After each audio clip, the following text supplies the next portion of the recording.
And hello and welcome to Sea Duckling Open number 124. I am Kuro and I welcome you to our monthly Diamond tournament, Diamond and below. And we are currently loading into the first of our games. Let's go.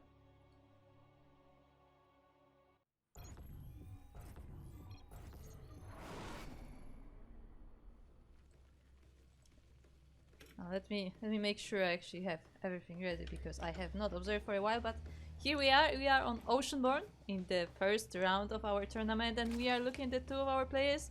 We have the yellow player, the yellow Zerg representing Bing Bong Exports. It is... yeah, that's a good question. ibiree? Ibiree? Ibiree? Ibiree.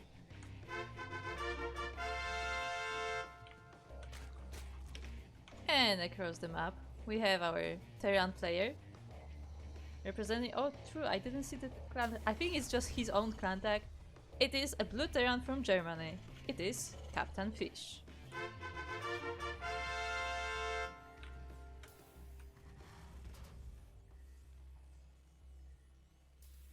So, yeah, welcome to our monthly Diamond tournament. As I said, this tournament is open to all players who have finished Diamond and below in current and past 3 seasons. So if you are in that range, then check maybe if you can sign up. You do need a set number of games to make sure that everybody is on the same level. But other than that, there are not many limitations really.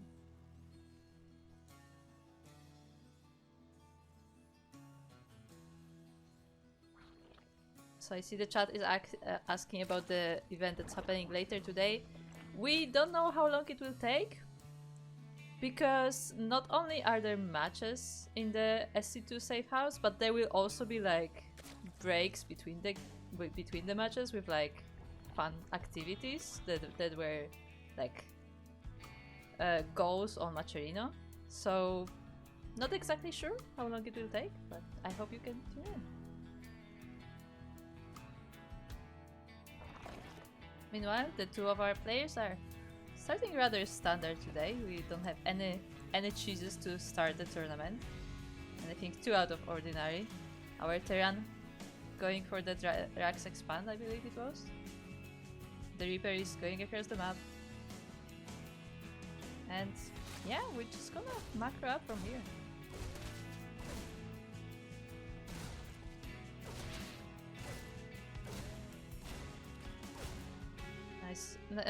Nicely to harassment on the drone, but the third base has already gone down, so Captainfisch was not in time to deny it. Ooh, actually gets 1 drone. That's a really nice catch there with the Reaper, and the Reaper should be able to escape, maybe even taking a link down. It's very close. I mean, the Reaper is also very low, so he has to be careful about that Queen, but 1 drone for the Scouting Reaper is still pretty nice. The downside is, of course, that Captainfisch did not go into the main base, so he doesn't know exactly what is happening. But currently there is nothing he should be scared of.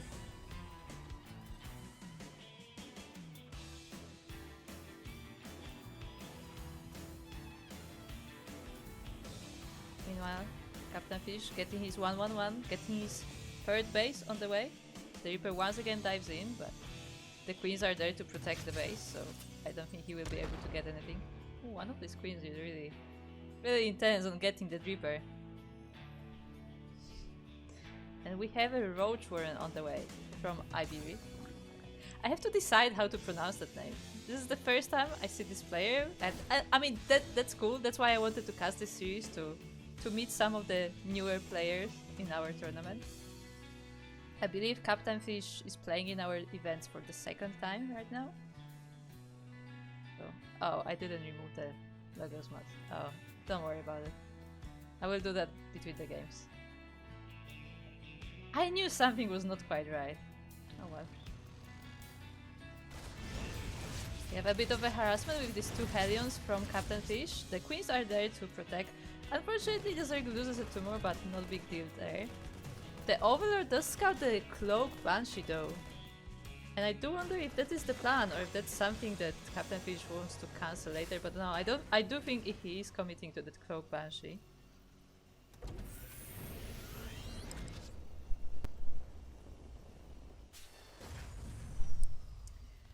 But scouting that, ibiree should be able to prepare. He does have a lair on the way, so I guess he will have overseers, maybe?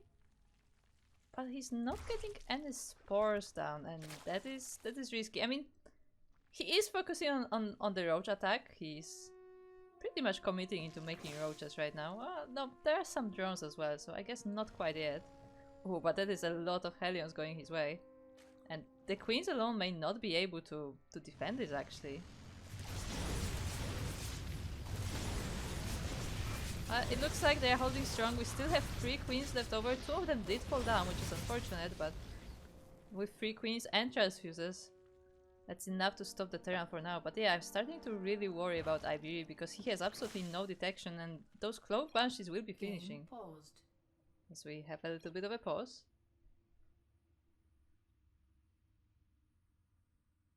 And looks like ibiree experiencing some lag. Also, I apologize in advance if I forgot to switch scenes or anything. So chat, if the scenes are not switched, yell at me, because for some reason my stream deck decided not to connect to OBS today, and I noticed it too late, and now I have to click everything. So yeah, that sucks a bit.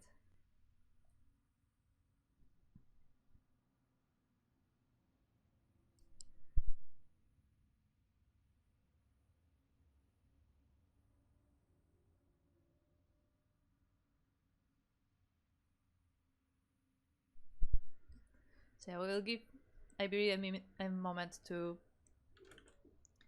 fix up his connection. I mean, sometimes you get those spikes that just fix themselves after a little while. So let's hope that that's the case for ibiree there.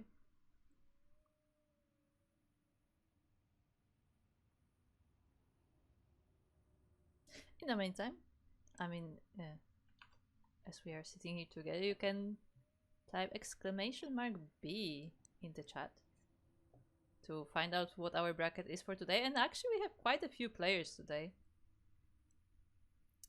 How many? 4. We have 12 players today. Exactly 12 players. So that's a really nice turnout for our Sea Duckling Open. It's good to see everyone. We have some very familiar names, like people like Droptimus or Legend K have been here for a while. Dave Litos as well. Well, we have a few new names as well, which is very interesting to me, and I'm looking forward to seeing how they do.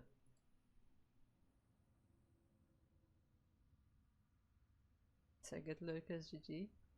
I mean, sure, but you have to survive to lurkers first, and being a Zerg, I know that that's not always that easy. So let me. For some reason this didn't update. There you go.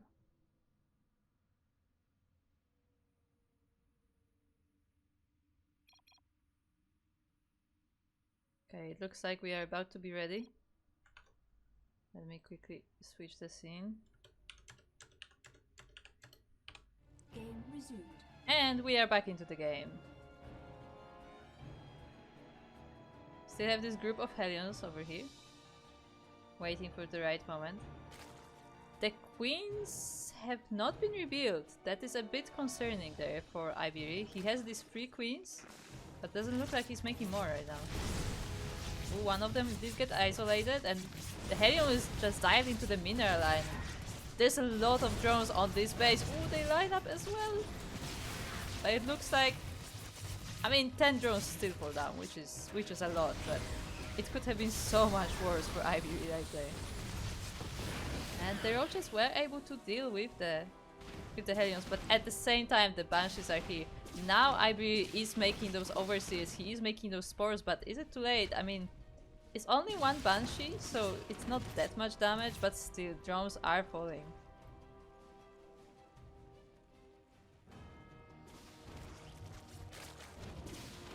Oh, 2 Banshees, my bad. The second Banshee comes in. Oh, actually snipes the spore, so there is no detection here. Now the 2 overseers come in, but there is nothing to shoot those Banshees. There's no spore, there are no Hydras, there are only a few queens, so they're not able to contest this. And ibiree is he's losing more and more workers. 18 drones total already have fallen. One of the Banshees is damaged, but it can be fixed, and ibiree decided this is time to attack, but there is a wall, there are tanks as well, there are SCVs being pulled to make sure there are repairs, and yeah, I don't know if this Roach push will be successful for our Zerg player. He's switching to links, he's trying to make some links. I don't think we have a Bane link nest, no we don't, so we cannot like bust this wall or anything, like we just have these roaches and now we will have some links for support, but this may be very tricky. That said, Captainfisch is moving out of his wall, so he may get surrounded. Only one of the tanks is siege, and now ibiree is moving in. The tank gets saved in the medivac, but the army is not able to fight at the same time. This one tank gets biled down, and ibiree is in the natural of Captainfisch. The second tank is being repaired by all of the SCVs, but it also gets biled, and the roaches are still standing strong. The SCVs are falling at the same time. Banshees are still in the base of the Zerg, so there are still more workers falling, but I don't know if Captainfisch has the response to this. ibiree just committed to this attack and he takes the game. GG.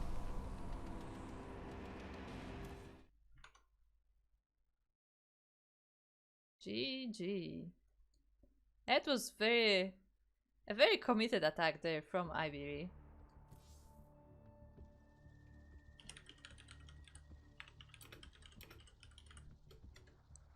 Like it looked very dicey for him for a moment where he was losing all these workers in his base, but he just decided to commit to the attack instead, and it just worked for him. Like it's kind of how people always say in ZVZ that mutas win. That roaches win against mutas. It's kind of a similar thing where if you just commit to the attack, like, you know, the Banshees wouldn't be able to defend from all of those roaches, and I feel like it was very unfortunate that Captainfisch moved out of this part of his army exactly at the moment as the roach army was still in front of his base.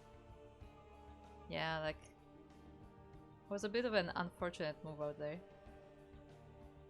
So I guess that just shows how important it is to have vision on the map constantly, to keep an eye on your opponent. And especially in TVT, like positioning is everything. TVT, I say, in Terran matchups, basically. Like the tank positionings are a big thing.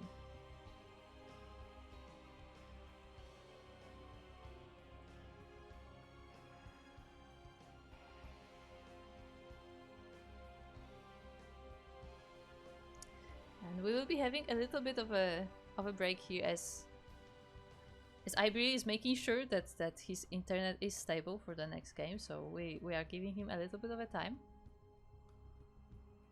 And let's see if we can maybe look at the bracket in the meantime.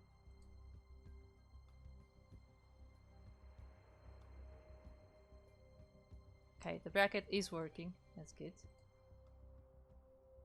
Let me quickly fix the score here.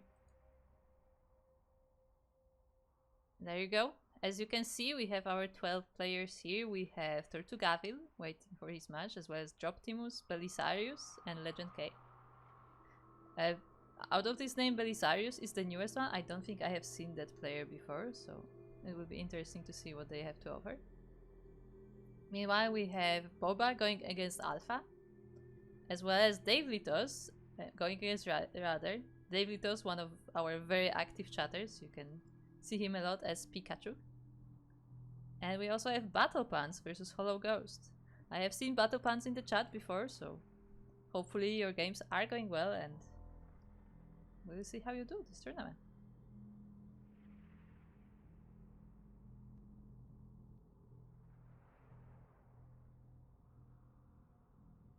I saw some other chat saying this fish looks German. Yes, Captainfisch is German. That is why the fish is spelled that way. I believe so anyway.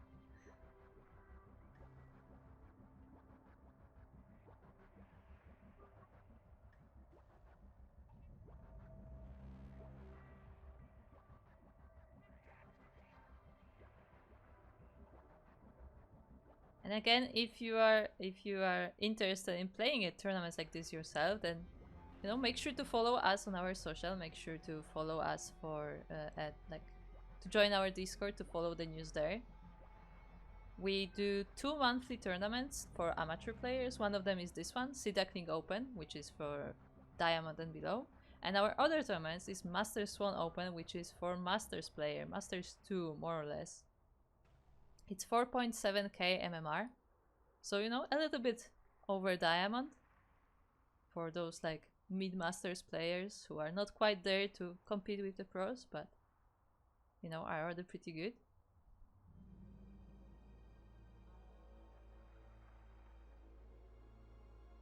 And yeah, we organize those every month, so make sure to keep your eye out and maybe you can join them as well. We also, apart from these amateur tournaments, we also have our weekly open tournament that's open to everyone, no matter what their region or level.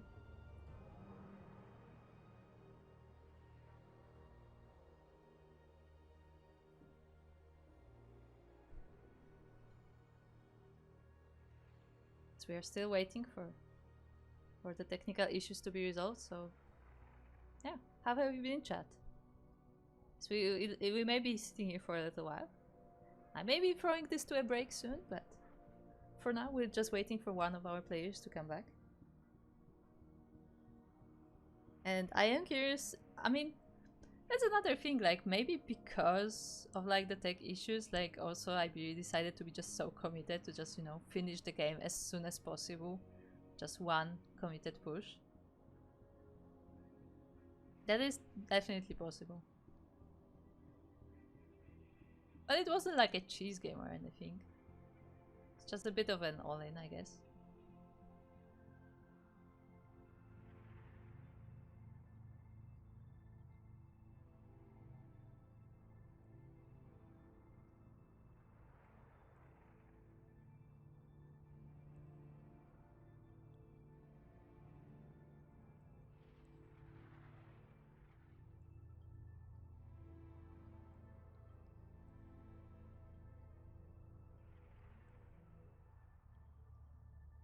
Okay, so I think I will actually throw it to a break. Wait for one of our players to come back, and as soon as they are back, we will be jumping into game 2. So stay tuned, maybe get a drink, and we will be back soon.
And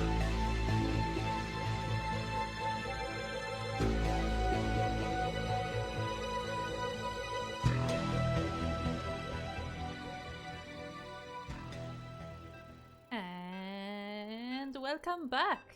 We have managed to fix our technical issues, it looks like, and we will be jumping into game number 2. As a reminder, this is the first round of Sea Duckling Open number 124, our monthly Diamond tournament. Diamond and below. And we will be jumping into Crimson Court.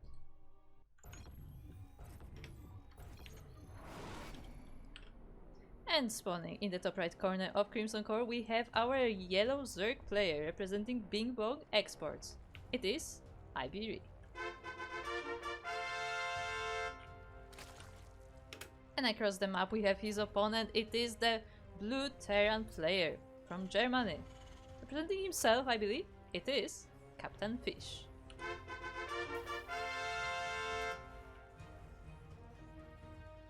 Reminder, ibiree is currently up 1-0 in the series after a bit of a roach all-in. Kind of ignored the Banshee damage that Captainfisch was doing and just went for it, and it worked out really great for him.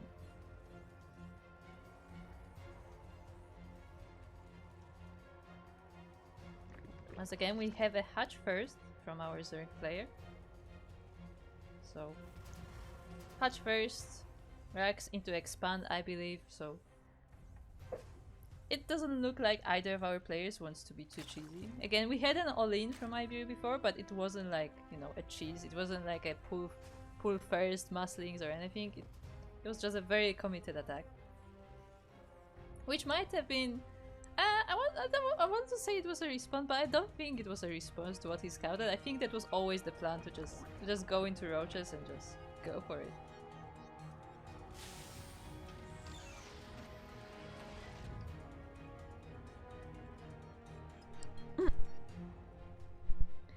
Yes, as expected, we have that Reaper into expand for our Terran. And we'll just have to see how the things go. It doesn't look like Captainfisch. Yeah, he only now sends that SCV, and I'm not sure if he will be able to stop a third base. Last time the third base did go down, and Captainfisch was not able to prevent it, and it looks like, yeah, he only sends the SCV scout to check on the natural base, but he doesn't actually block the third base, so ibiree should be able to take this one without issue. That said, the Reaper is on the way, so our Zerg player has to hurry if he wants to take that safe third. Oh, looks like we may get one drone. No, barely saved by that sport trick. Very nicely done from ibiree. The Zerglings are here to defend as well. So nice little bit of micro there from ibiree, but that drone is very damaged. Now there is a queen, so it will be protected, but that was very, very close. Ooh, that creep tumor, that was very ballsy to put it right in front of the Reaper, but the Zerglings are enough to keep him at bay, and yeah, and then at the end, like, that's a very nice opening there for ibiree. Things are going pretty well for him. Meanwhile, across the map, once again we have our command center. Actually, before Starport this time. I believe it was after Starport last game, but I'm not exactly sure on that. It was a very close timing there, so yeah, it looks like once again it will be a 1-1-1 there from Captainfisch with that slightly faster command center. And once again we have Roach Warren from our Zerg player, so we may be getting into a very similar game to game number 1. I guess a lot depends on how ibiree adjusts to what he saw in the previous game, because again he got like no detection whatsoever when the Banshees were coming, even though he saw, I mean, his overlord saw that the Banshees were coming. Whether or not the player has actually seen it, that's another story.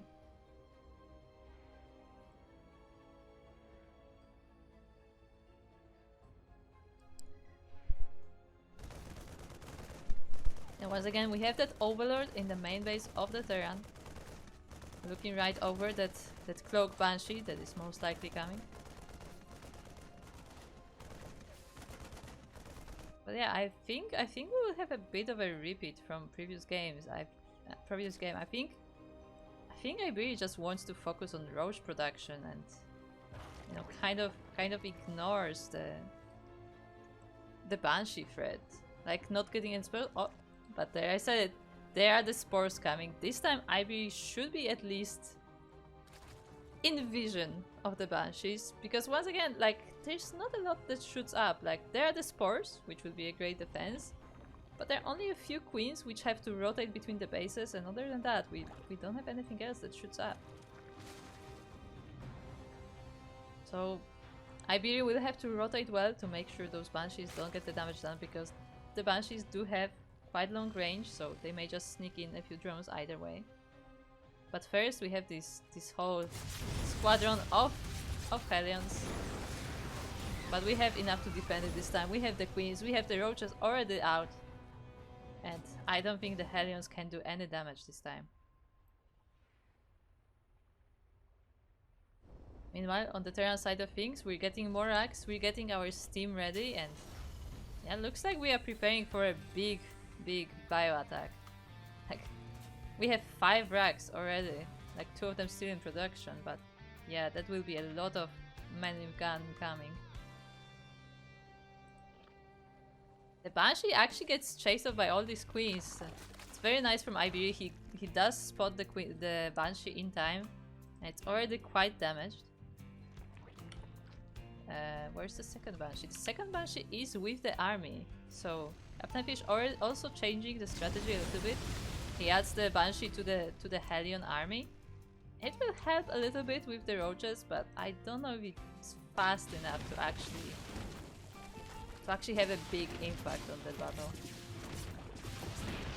And the first Banshee goes down just barely. The queen survives in the one-on-one battle. And yeah, ibiree is looking pretty good. Even has the time to take the 4th base as the Terran is focusing on the front.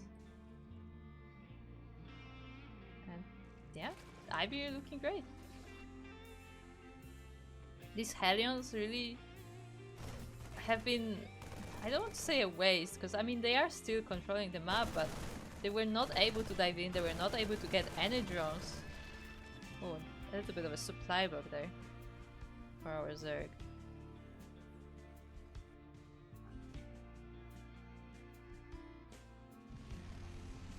Once again, Captainfisch will try to dive in, but with all these roaches and all these queens, I don't think he can really do so.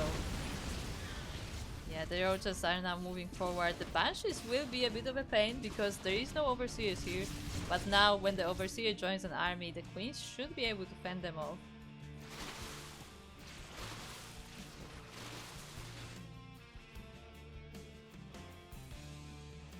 Captainfisch trying to rotate with these Hellions, maybe try to sneak into the 3rd base and get some damage done.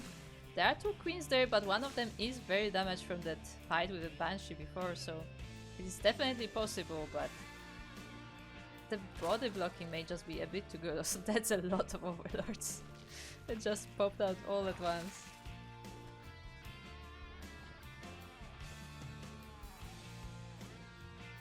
Yeah, because that spore is right here in the mineral line, like it makes it that much harder for the Hellions to dive in.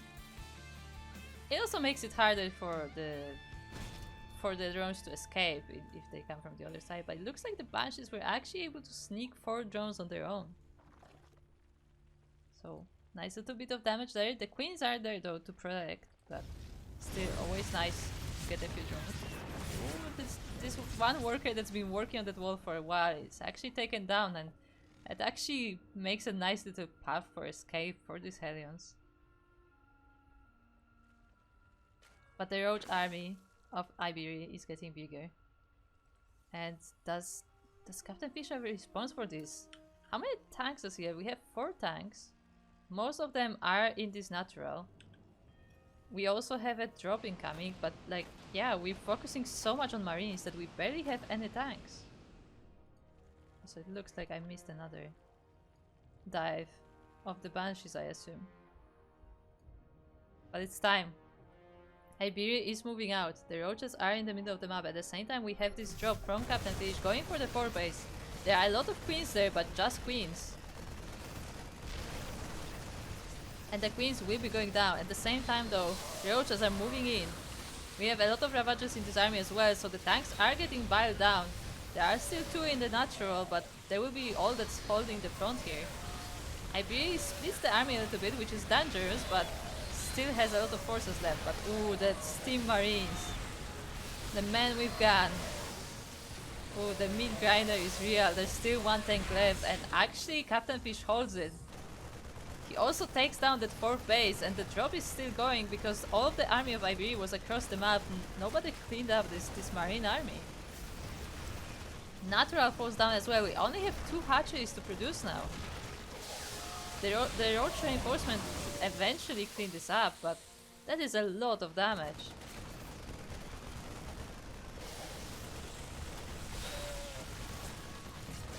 The Mantifact finally goes down to a spore, and the rest of this should be cleaned up, but actually the roaches are going down.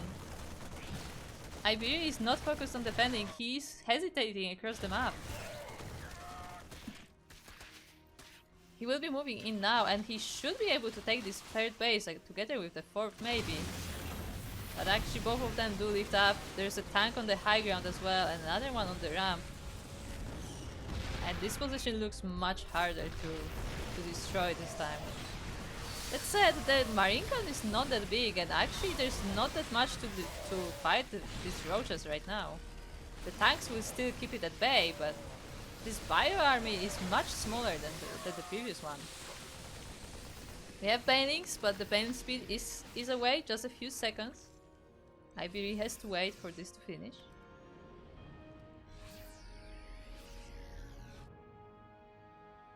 We have not rebuilt the hatcheries, so the reinforcements will be quite difficult to reinforce for the Zerg. And we have 3 tanks on the front. I mean, the banelings will be nice, and maybe they will help deal with that bio army, but all the tanks there. Ooh, even baiting the army here by the Terran player. The tank fire rains on the Zerg. Some of the banelings do reach the army, but only like half of them, and the rest is done. And Captainfisch will be tying up this series 1-1.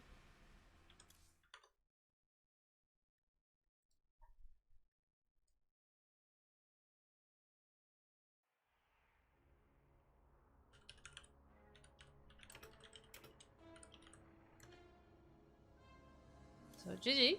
Nicely done there by Captainfisch. He made his defense much more solid this time. And yeah, he was able to hold off this committed attack from Ibiree.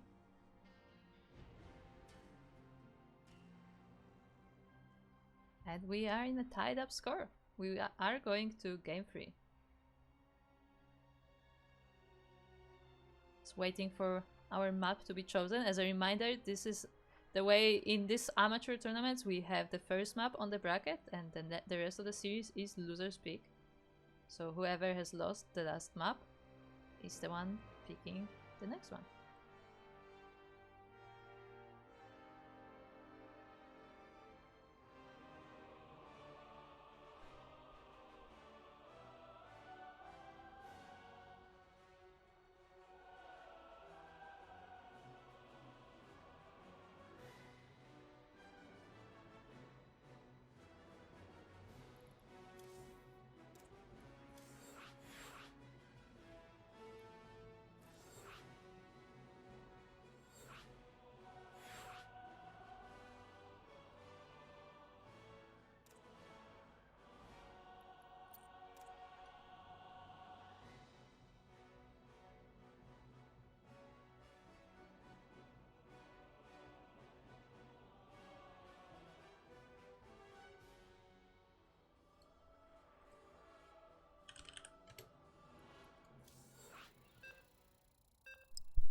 And we are going into game number 3.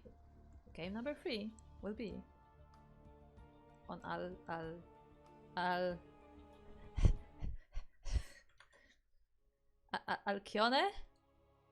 Alcyone, Al Capone, Alozar. Yes.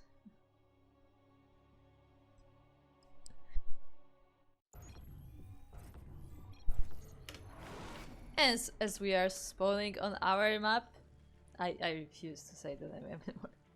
It is our Zerg player in the top right corner representing Big Bong Exports and currently tied up in the series 1-1. It is ibiree. And at bottom left corner we have our blue Terran player representing himself and Germany. It is Captainfisch.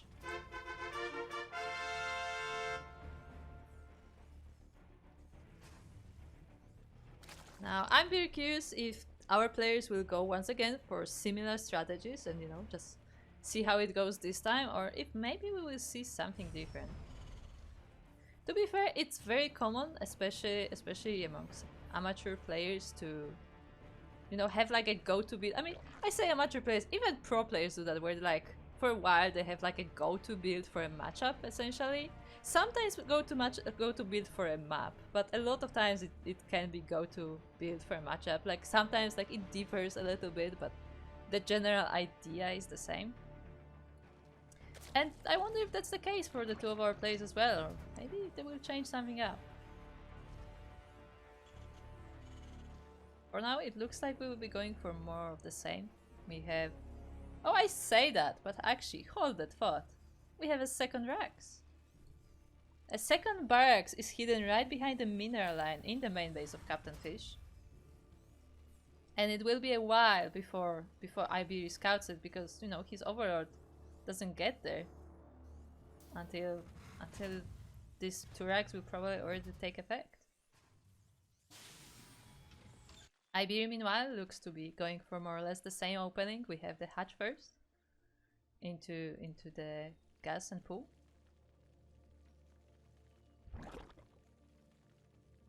And once again, I don't expect any aggression from ibiree early on. There will be just these 4 defense links, and at the same time we are really committing to repairs from Captainfisch. So as I said, like, we finally see it where like one of the players decides, you know what, time to switch it up. Time to go for a different build. Oh, actually it looks like ibiree seems to be a bit scared, getting some spine crawlers. Maybe it's just a thing about the map. Maybe, you know, maybe ibiree has been all in on this map before. Maybe he knows, and now he definitely knows, as he sees the Reaper coming from the main base of Captainfisch, and it's not coming from the racks that's on the front of the base.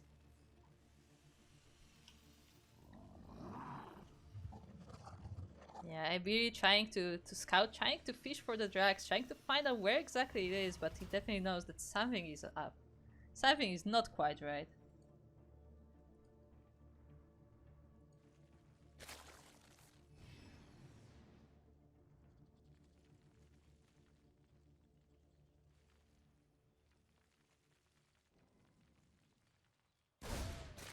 And we have 3 Reapers there from Captainfisch. We have a lot of links though, so ibiree is quite prepared for this, but that doesn't mean that a Reaper or 2 can slip by. And we do have a lot of them. At the same time, this is not an all-in from Captainfisch. He is transitioning behind this. We have the factory, we have the marines on the way. So this is not the end of the build for Captainfisch, but he would definitely hope to do some damage with this. Oh, and one of these queens is getting quite low, so definitely could be a snipe. ibiree responding with a Baneling Nest, which could help with this definitely bio army. Another one of the queens is getting focused. I don't know if he can quite get it. He's trying not to get surrounded by the Zerglings, but the second queen pops out and he loses a few Reapers for it, while the queen survives, so unfortunate there for Captainfisch. He was very close, but not close enough. At the same time, the links are going across the map. We have a wall on the high ground and we have some marines, but not a lot of them. The rest of the buildings, like our tech buildings, are still being set up, so these marines will have to hold off this attack.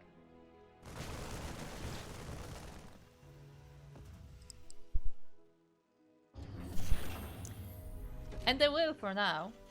However, the Baning Nest has finished, so if ibiree chooses to, he could Bane Blast the wall, but it looks like he decides to go for the macro instead, takes his third base, deals with the rest of the Reapers. That said, that is a lot of Zerglings, and I mean a lot of Zerglings that aren't really doing anything. Like, sure, they were helpful in defending against the Reapers, but if they stay on this side of the map, like, they're a bit of a waste.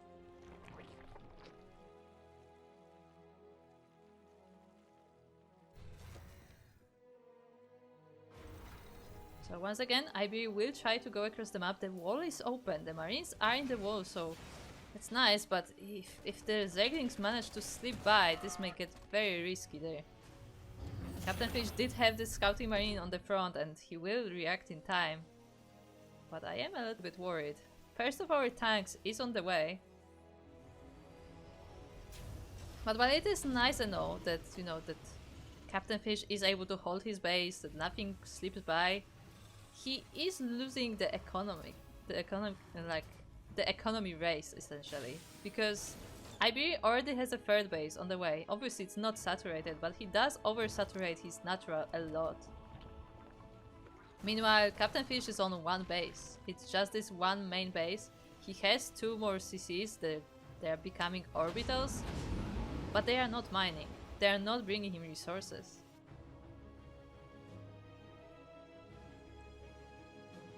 Double drop sneaks by all these links that are gathering on the bottom of the map for some reason. Looks like ibiree maybe trying to maybe hoping that these minerals will be maybe mined and he can sneak by. Ooh, even blocking the natural with a single link. Yeah, very, very unfortunate there. But Captainfisch is going straight for the main base with this double drop. I am not quite sure if ibiree has spotted this, but at least he's not reacting. He's busy going for the SCVs of Captainfisch, going for the natural base. And 10, 11 SCVs are going down. At the same time though, the Baning Nest is under fire and there will be no more Banelings for ibiree for the time being. The Marines are also not afraid of this Spine Crawler and they are now attacking the lair. The Roaches are not reacting, they were not in range. But now they should keep this drop away. It's definitely a scary moment for ibiree though, because losing that lair could have been painful.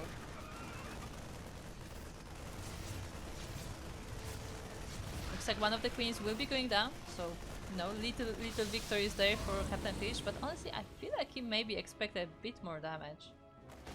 He will keep dropping, he will keep taking down drones, but the Roaches are there and they will make sure that not too much damage is done. I say that 7 drones is still quite painful, but considering how many workers ibiree has, like look at that advantage, 45 to 29. I mean, look, mules are good, but that's a lot of workers.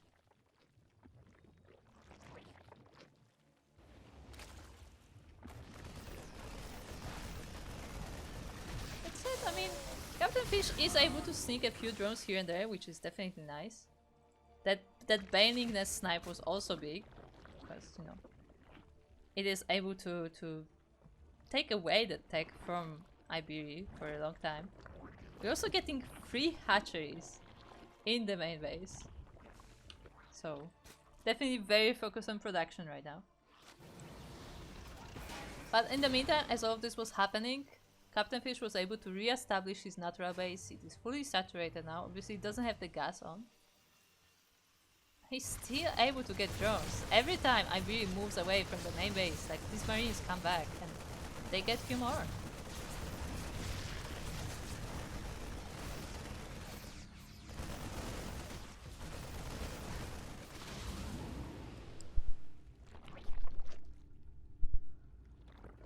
But now the tech of ibiree is back. We're getting the bending speed, we're getting all the other upgrades as well. The hatcheries are about to be finished. It looks like Captainfisch is preparing another drop. We will see.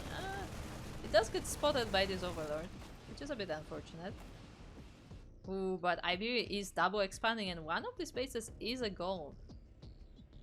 I mean, definitely tricky to hold for Zerg, but it will pay off so much if he's able to keep it. Medivacs are still in the corner. One of them still has some marines in them. And the second double drop is coming now towards the Zerg. There is no Spore in the natural base. There is a Spine Crawler there, but that's about it. There's not even a Queen. Where did the Queen go? The Queen was killed by Marines earlier and it doesn't look like it was revealed.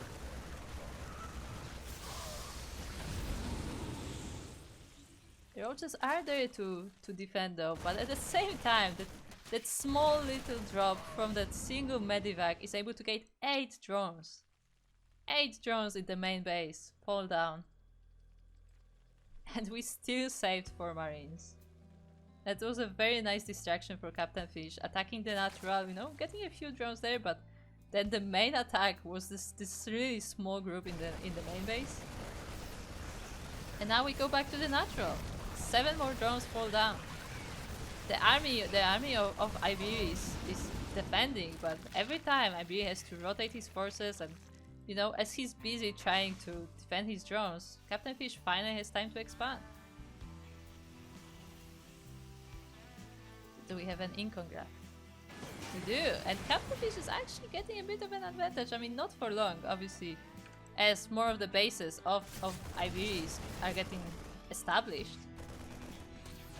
But I mean, mules are still pretty good.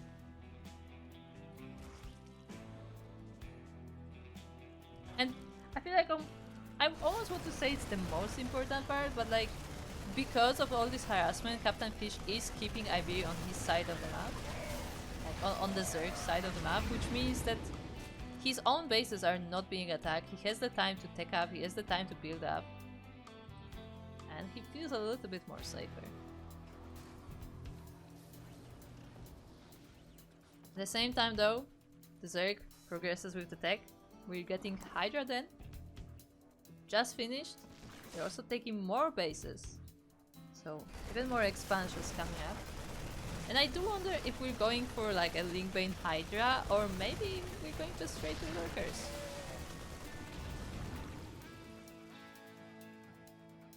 There is a Hive already. So if we do go for Lurkers, we can get the upgrades for them.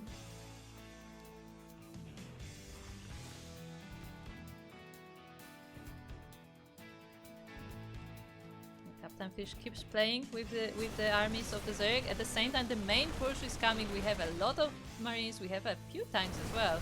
How many? We have 6, 8 tanks. Some of them are sieged on the back, the others are sieged on the front, and the gold base is getting annihilated.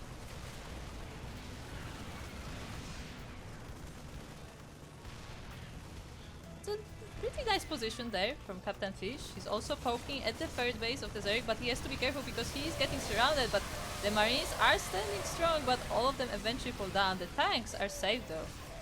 It's kind of the role of those Marines. Like, all of the tanks are standing strong and they will be able to defend. At the same time, we have drops both at the natural base and the main base. More drones are falling down. And now we're moving forward. Careful though, the tanks are on siege, but they siege just in time. We still don't have Lurkers. We will be working off of Hydras, so this is a bit of a Link Hydra. And with the base falling, Captainfisch will be taking the series 2-1.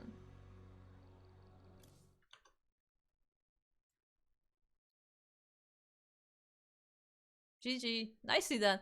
Very nice game there by Captainfisch.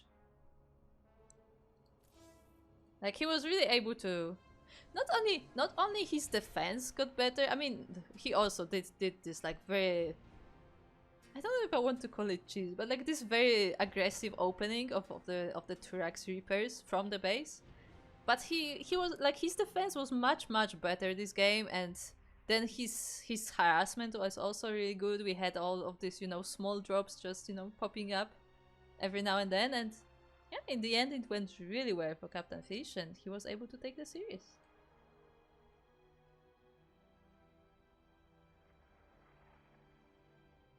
And with that, let's quickly look at the bracket.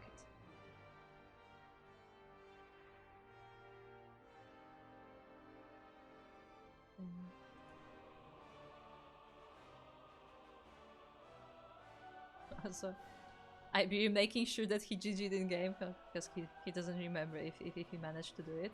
Just I'm not sure if I saw a GG, so just so the chat knows that the intention was there. So all good.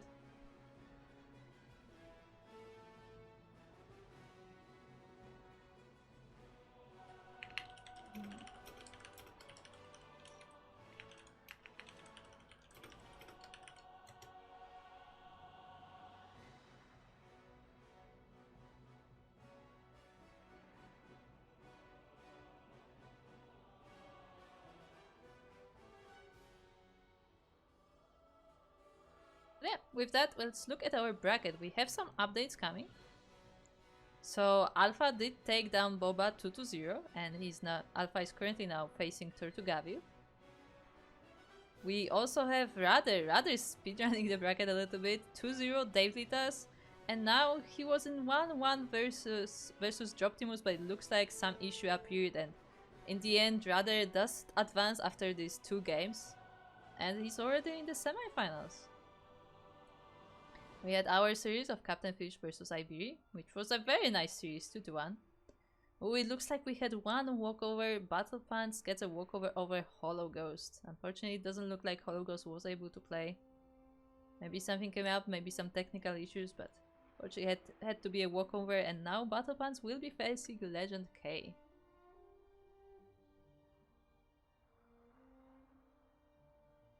And yeah, we have our quarterfinals ready. One of them kind of already finished, but we have our quarterfinals ready. We will be going into Belisarius versus Captainfisch next, so get ready for that series.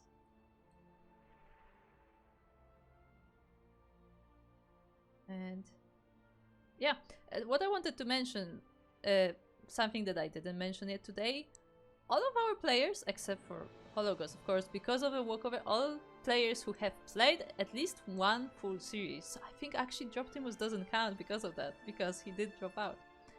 But all players who have played at least one full series will be eligible for the random participant raffle. What it is? That is a bonus prize, $5 prize for absolutely random person who has participated in the tournaments. Kind of, you know, to encourage the players to take part, because even if you're not the finalist, if you're not the best of the best, like, you still can get something extra. Of course, there is a chance that the prize does go to the finalists, because again, it is completely random, but you never know. You never know until you try.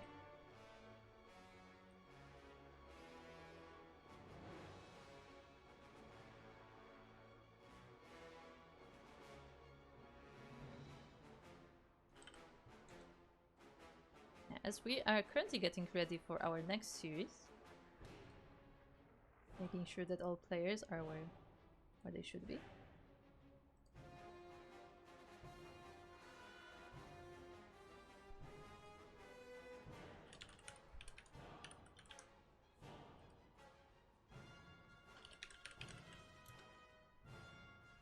From what I could tell, Belisarius is from Poland, so we will be playing on EU once again.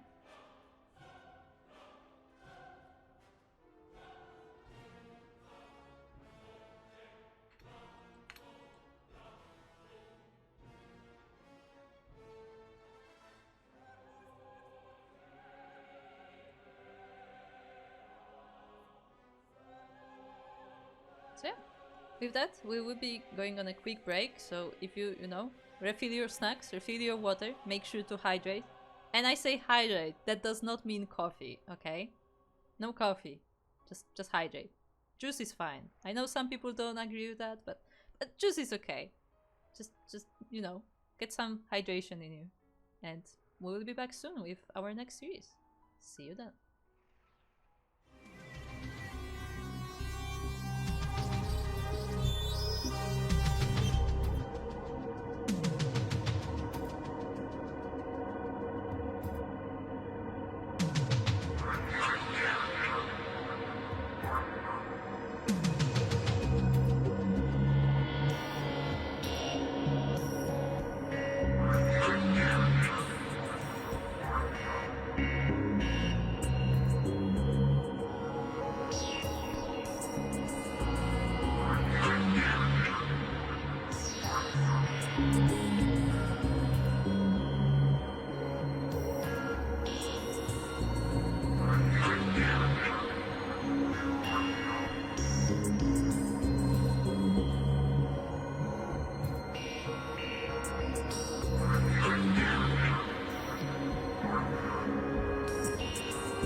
back.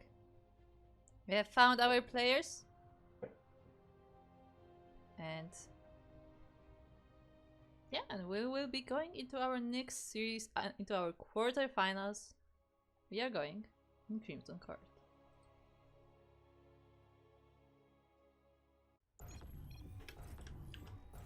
And spawning in the bottom left corner of Crimson Court, we have the first of our players. We have a Zerg player. Once again, we have a Zerg versus Terran.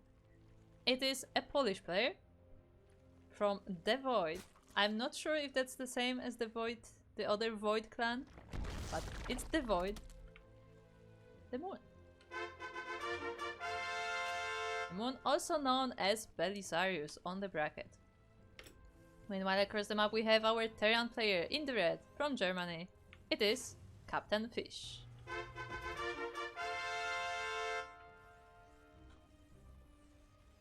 So we're getting more TVZs or ZVTs. And once again, ooh, we do have a 15 hatch, but it is a 15 hatch with a gas streak. So a little bit different than what we've seen in the previous match. And yeah, we'll see how this matchup will work versus our Terran, the Captainfisch. I assume he's gonna be going back to the more macro style. Maybe the Reaper is like more an only thing, but I say that no, we're getting those two barracks again. I guess Captainfisch is like he had enough of, you know, these slow macro openings. We're going for Reapers.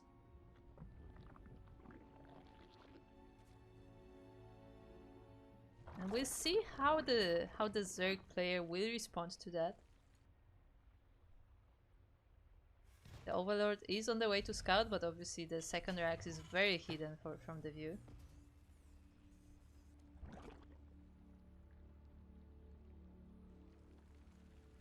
And for the time being, we're not. We are getting 2 Zerglings. Usually in ZVT you would get 4 to fend off that Reaper, but we're only getting 2. And we have 3 Reapers on the way.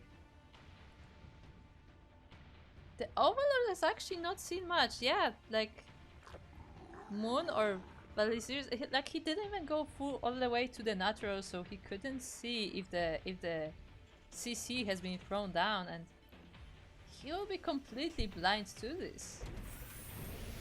He may be able to see the Reapers themselves as they go across the map, but yeah, he's completely unaware of this opening coming. Obviously, he might have seen the previous series because Belisarius has been waiting for his opponent. He didn't have much of his own to play. Well, we actually have the Zerglings coming in, but they only go for the wall. I mean, he sees that there is no CC on the way, so that is obviously a tell that something is up. Because normally you would have some kind of an expansion soon, right? But yeah, he's just focusing on house, and now he sees the 2 Reapers pop up. This is the Reactor Reapers. I guess that should be saying something, but he's still droning. Yeah, he fends off these 2 Reapers with a Queen. He gets a 3rd base. Now he's making the links, but is it too late? I mean, the speed is about to finish, so they should be enough. The Reapers are focusing the Queen. There is no second Queen to transfuse, so it will be going down eventually. The links don't quite have speed yet, and they're coming one by one, which is not ideal, but ooh, they're able to trap some of the Reapers. Very nice surround by the Zerg. Most of the Reapers have been dealt with, even the last one falls, and now it's time for counterattack. I mean, I say that, but there is a full wall. The Binding Nest has only just started, so I don't think Moon will be able to get anything done soon. At least he will be able to poke at Captainfisch a little bit.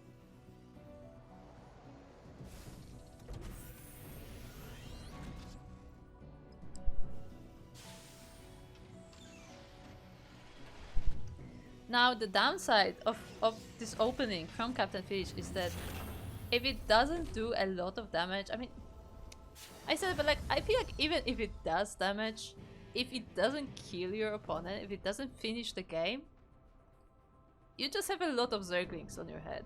because there's nowhere he can go. He cannot expand to his natural, he cannot expand to his ferret. He has some marines, but if those marines get surrounded, like, they may still get overpowered. And with the banelings added to the mix, this is a very, very risky situation.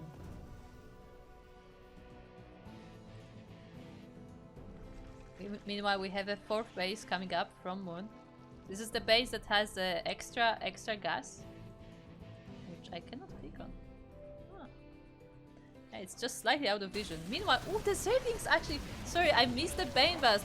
Both of the supply depots go down, and the Zerglings run straight in. The Marines are taken down. Now the SCVs have to fight the Zerglings. Only a few Marines are left.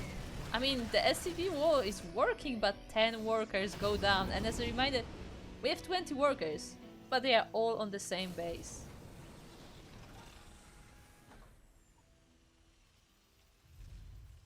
"20 workers to 46 of our Zerg player to the 4 bases. Obviously, not all of them are saturated yet, but the economy of Moon is looking good. Well, Captainfisch still has not expanded, and now he lost all of those SCVs. That must be painful. I mean, he will be going out with this drop, which is definitely nice. He takes on the Queen really fast, but the Lingbane is here to defend, and that Queen is all he is gonna get here.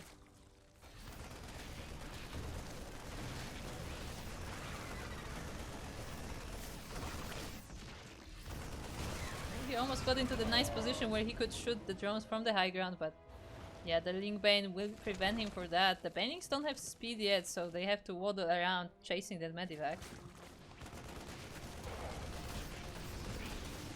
Yeah, all that, you know, great harassment that Captainfisch had in the previous series it's not really able to have any effect in this game, and again, he still has not expanded. There's still Lingbane on the map. I believe, yeah, Moon is going across the map, so I don't know if he will prevent the natural from going down, but at the very least he will be very annoying about it. And yeah, looks like he made it just in time, as he has prepared the second Bane Bust. That the wall is going down. Now there are tanks in the mix, but they will be taken down by the Zerglings. Not more than that though. One of the tanks survives. Barracks is burning down, but should be fixed, hopefully. And finally our Terran does take the natural base, but not without losses.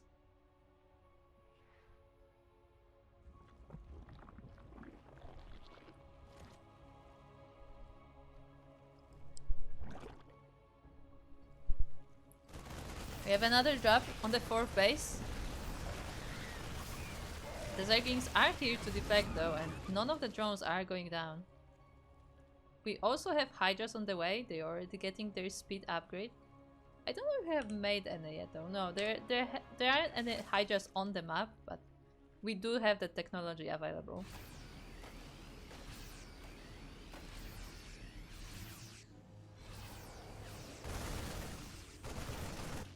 At the same time, we are getting more hatcheries, and those are macro hatcheries. They are not on the bases. They are, one of them is in the main, one of them is in the natural, actually. Very interesting location. Well, Ling Runby goes for the mules. Most of them already expired though, so won't be that much damage to those, but yeah, that's another Lingbane attack, and Captainfisch decides this is too much. GG. Moon will be taking game number 1.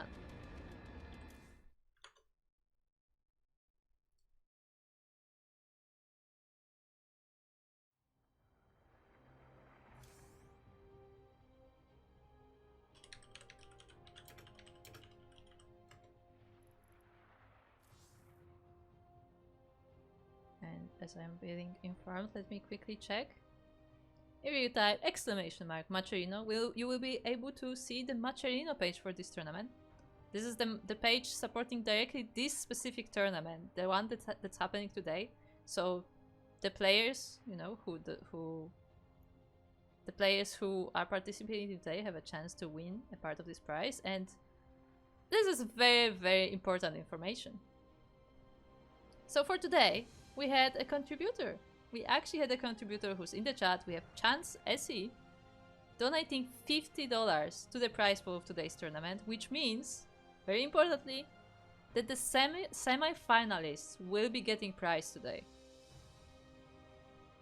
That's very important information. That we have 4 players who will be getting prizes today, unlike just the finalists as usual. So big thanks to Chance SC, and thank you for supporting the players. If you would like to support this specific tournament, then once again, exclamation mark Machino.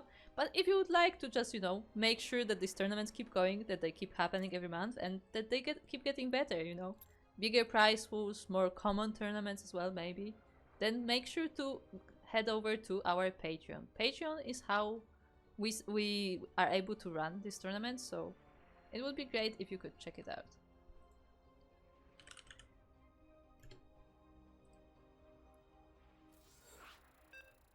While our players are ready, we will be jumping into game number 2.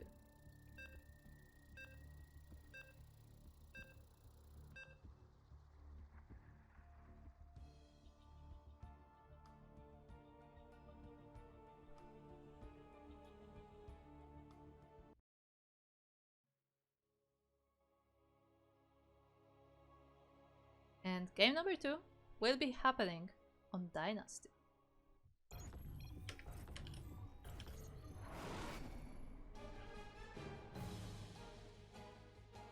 Welcome to Dynasty LE as we look at the first of our players, the blue Zerg player, representing Devoid. It is Moon, also known as Belisarius.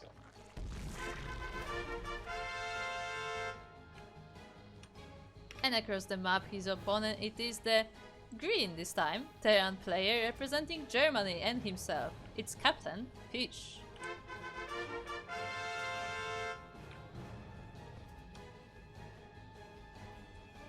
Once again, our Zerg player going for the 15 hatch with a Gastry.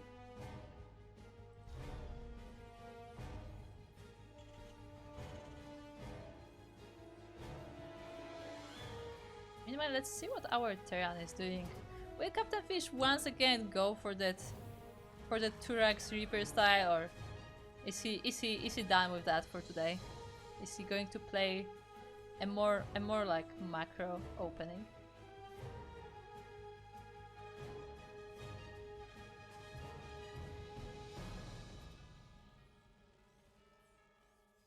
He is looking at the natural base, so I would assume he will be focusing on the expansions, on the macro. And I mean, he has played a very nice macro games today, so I could definitely see that going well for him.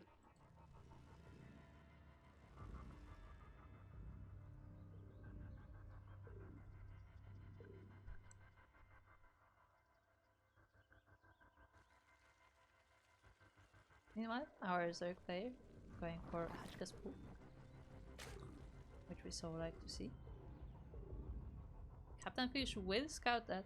I mean, he only checks the natural base. I have very mixed feelings about that because I'm just so used to that first SCV scout to block the third base, and it doesn't look like Captainfisch likes doing that, so that is a bit of a choice.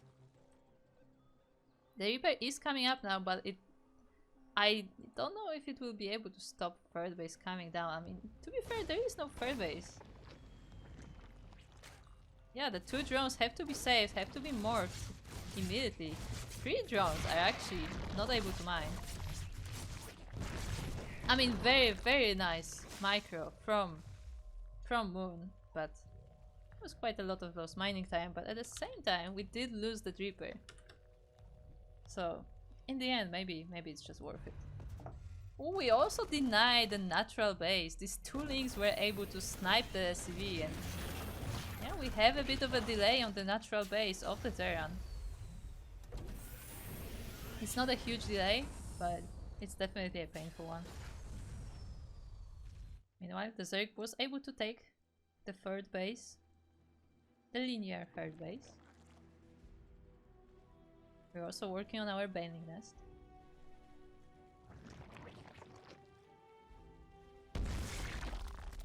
Oh, more Gastrix. We are a bit supply block.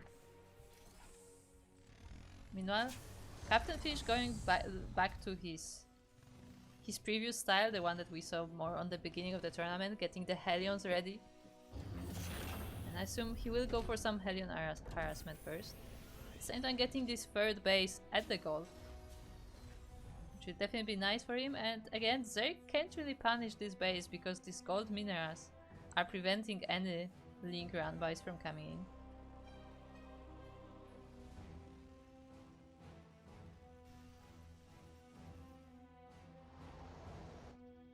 The Hellions are on the move, and once again we see that Cloak Banshee that Captainfisch likes so much.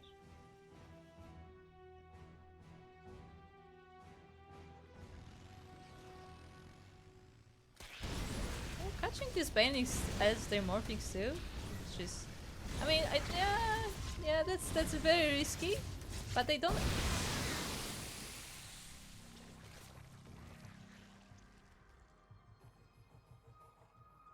Can I have a moment of silence for the Hellions?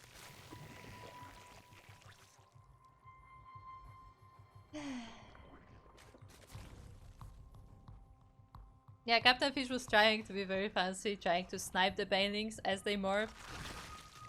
And he did miscalculate just a little bit. Happens to the best of us. Makes me think of Shelby. I miss Shelby. But anyway, we have a Hydra then on the way. Only 3 bases though, no 4th yet. So we're going for faster Hydras this time. Oh, I love when the Queen is watching one of the drones. She's making sure that that one drone does the job well. Like, maybe it was a bit sick when it was young, so you know, she has to watch over, make sure that he does a good job. But yeah, she decides that no, it's time to let him be his own thing. And the drone keeps smiling. It's a beautiful story, really.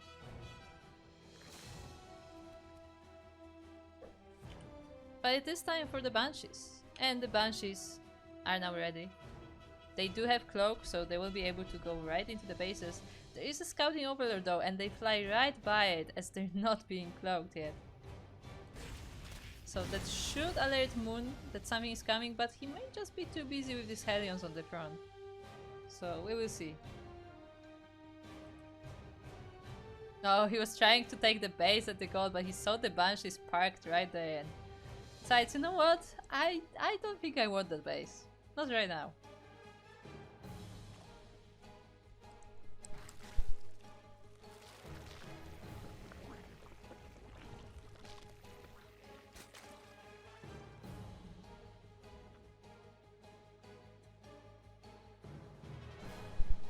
Meanwhile, a bunch of upgrades are finishing for our Zerg player. We have the Bane speed already done. We have some Hydra upgrades as well. And finally the Hydras are starting to pop out.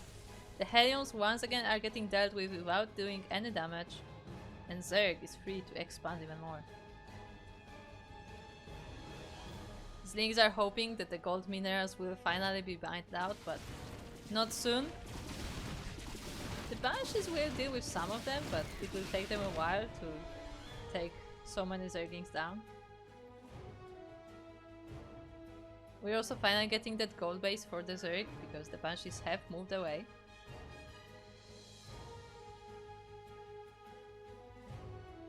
And yeah, looks like we won't be having that much... I say that Captainfisch is a little undecided about the Banshee harassment.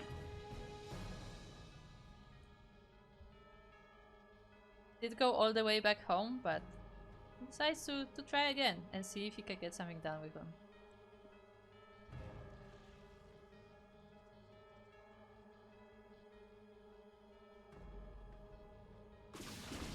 But the entire Zerg army is here, and now the Hydras are in the mix. Both of the Banshees will be going down almost immediately. No damage being done. And Captainfisch has to get ready. He decides to move out against this army, which, I mean, it may work well, but it may also be a bit risky. 3 tanks are definitely nothing to scoff at though, and all of this army of the Zerg is very squishy. Ooh, Akshikash as the Hydra's distracted, but the Banelings are now rolling in, And this is a choke on this bridge. A lot of the Marines will be going down. The tanks are being picked up, but the bio is left to fend for itself. But now the tanks are sieged and the position is secured. We have 4 tanks, 1 on the high ground, 3 on the low ground, and the Zerg cannot just attack into that. Lurker then is halfway finished, so we will have Lurkers soon. But they're not here yet, and the Hydras will go down to this army quite quickly. That said, the Marines are very damaged and the Medivacs are not quite able to heal them in time as they keep running forward.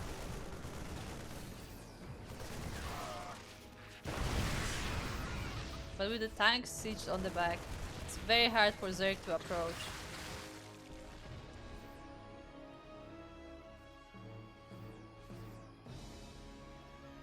Captainfisch is making sure that he's not getting surprised, that no lings are running from the back. But now the Zerg army is rolling for. Oh, he's unsieged and the tanks will get cut off, but no, they're being picked up once again and Captainfisch saves his army.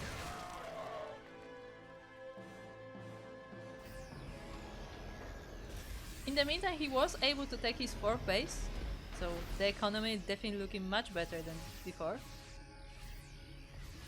But we are getting into the late game techs, we are getting into the Vipers, we are getting into the Lurkers. We don't have any Lurkers yet, they have not been morphed, but we do have the technology available. The Terran doesn't stop though. A changeling definitely messed with the movement a little bit, but most of them are being sniped. Now the Zerg army tries to collapse on the Terran. The Banelings are not quite finding the connections yet, and now they're rolling into the tanks, but ooh, the tanks are left on the front and they're all crushed by this Linkbane army. There is still 1 tank behind, so Moon can just roll forward, but that was a really nice cleanup. Looks like Moon will be remaking that army, making sure that he is prepared, and Roy will try to attack again. At the same time, Captainfisch is looking to drop the gold base, I assume.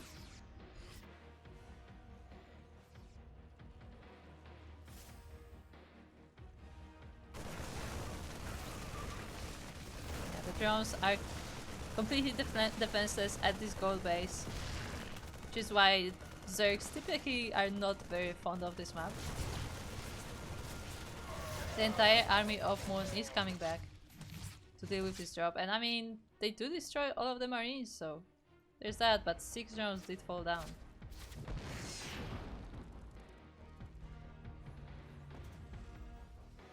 Meanwhile, on the Terran side of things, we are getting ghosts. We also have a sensor tower now, so we are able to see what is going on in the middle of the map.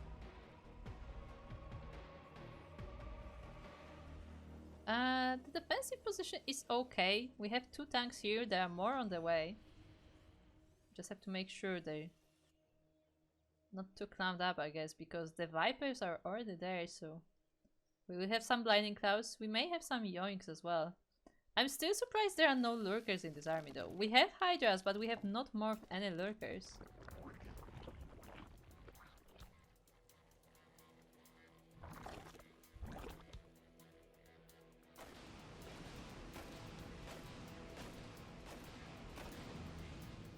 Oh, the Banelings are trying to sneak by and they will meet the army, but they go straight for the gold. They bust through the wall and all the SCVs will be going down, and that's not it. The Baneling train doesn't stop and it goes straight for the main base. The SCVs are trying to escape, but that may be just the wrong move as they are all gathering in one place. And even the natural is in danger. The SCVs once again clamping together. Ooh, but at the last second they do split, but most of them are still pretty close. How much can we get? 20 SCVs total going down to that Bane train. For 26 Banelings though. I mean, that's a lot of Banelings for 20 SCVs, I would say. So I'm not quite sure if it was... Ooh, but that was a really nice yawn. Both of those dropships, both those medivacs, those drops with Marines are taken down. Very nicely done there from Moon. Ooh, another Baneling train is coming. The tanks are now sieged, but the banelings roll forward anyway. The Hydras deal with the rest of the army as the Zerg just moves forward. We have blinding clouds on the tanks as well. And the ghosts are trying to help, but they don't really have anything to do here as it's mostly Hydras. That said though, the Link Bane has been spent. Moon has to move back. He has to reinforce his army. Meanwhile, Captainfisch he has mostly ghosts. He does have one tank here and he's working on another drop, but yeah, his defensive position is suddenly gone.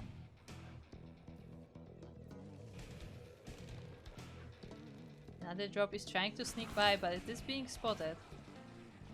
The Vipers are not quite refreshed yet, so it will be able to hide in the corner of the map for the time being. Ooh. That was funny. The Viper is there like, nah. I think it was still out of energy, or maybe Moon decided that it's not worth to do it right now. Oh, but he definitely sees it coming. He has overlords everywhere and he pays attention. So this drop shouldn't be able to do any damage. The medevac gets sniped, the marines are being dealt with, and no damage is done to the Zerg.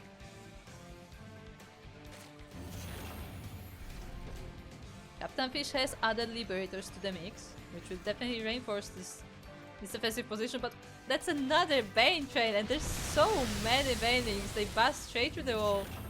They don't even bother with the gold, they go straight for the main base.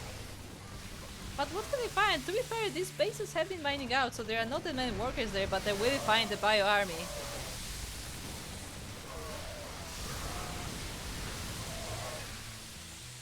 Many of the Banelings are being sniped, but not all of them, and they do deal a lot of damage to the army, which also means that these siege units are not being protected. The tanks are going down, the Liberators are going down as well. We have one tank, but it's also getting yoinked.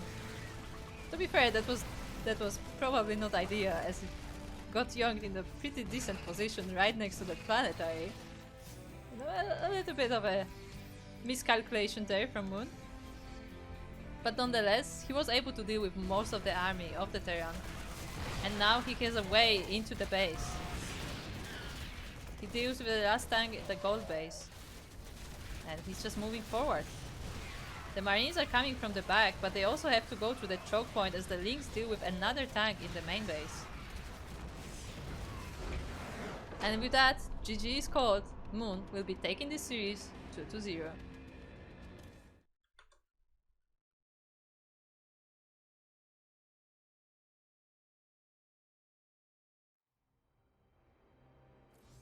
That was a really, really nice game there from both of our players. Very, very solid, very macro.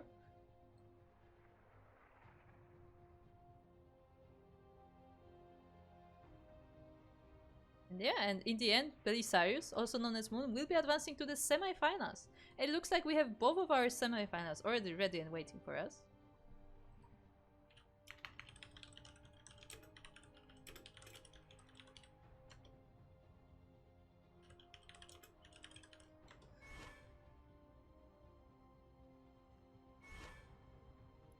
And we have to get ready for our semi-finals. Let us quickly look at the bracket. As we just had this great series of Belisarius versus Captainfisch. I really enjoyed this series. It was really... like, it was very well played from both of our players. Like, we had constant action from both. Like, both of them were trying to harass the other and, you know, just get the damage done. And then we had these big engagements as well. So, really nicely done there. But it looks like we have our semifinals ready. Our winner of this series, Belisarius, will be facing BattlePants, who we have seen in the chat, and BattlePants did take down Legend K 2-1. Meanwhile, in the upper part of our bracket, Tortugavil did take Alpha 2-1 and has now moved on to semifinals to face RadAir. And that will be the next of our series.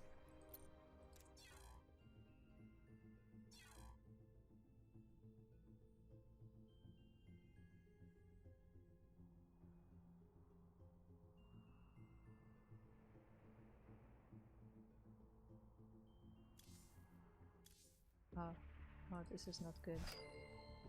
Oh, hold on. I have to restart my game. Oh boy. Don't you love it when you open StarCraft and like nothing loads? It's just empty black space and you're like, oh, what have I done? Yeah, that happens. Anyway, let me set this up.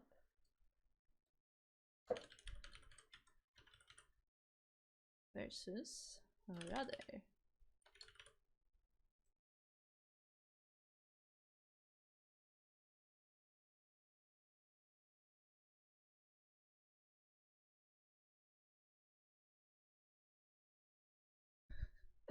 I like how on the bracket it's just Tortuga, which is a turtle. And he is a Terran player, so, you know. I suddenly am very scared about how this series will go.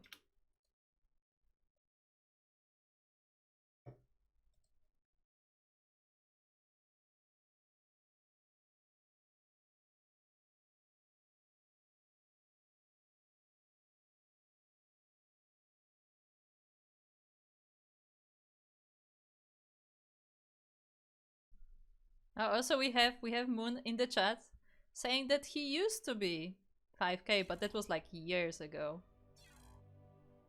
So yeah, I mean, sometimes that happens and we have these returning players who are slowly getting their skill back. They slowly advance through the stages, and you know, maybe soon enough you will be getting your results in this professional tournaments. I mean, we had that case before with Ares, also known back then as Claire.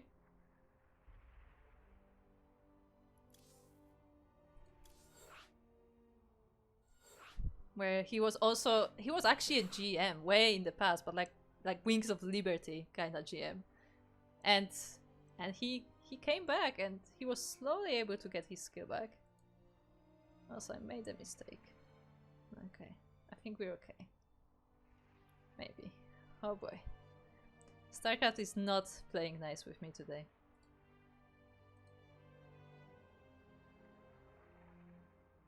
Hopefully everything works. Hopefully we have no issues.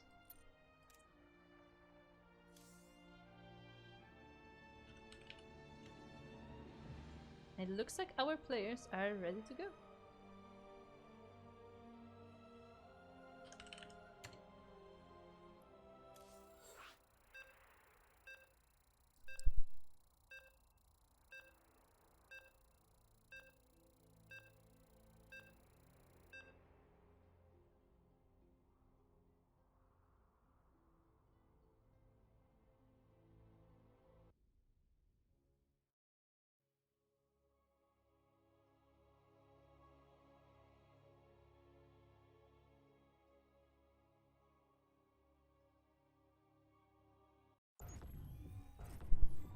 And welcome to the first game of our semifinals, the upper semifinals.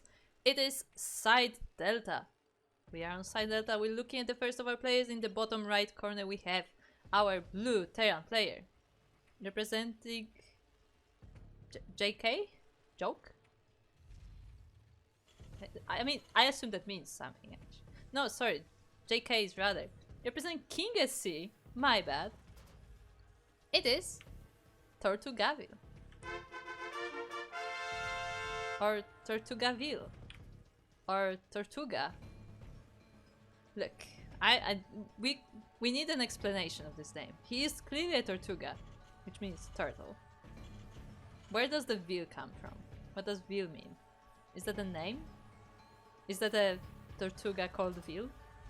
Does that mean something else? Maybe we'll find out. Anyway, across the map we have his opponent. It is the red Protoss player representing JK, whatever that one means. It is RadAir.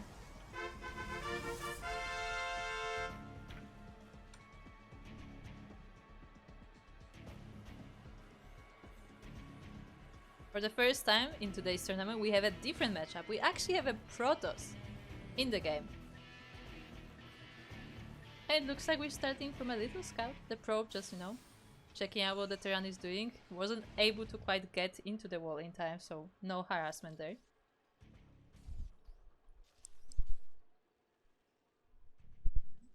And it looks like both of our players are starting quite standard. We have that Nexus before core, I believe. Or maybe... yeah, I think it was before core. Meanwhile, our Terran getting his factory up. So I guess we will be seeing a bit of a 1-1-1. The probe is being sniped. Tortugavil definitely does not like the probe constantly spying on his build.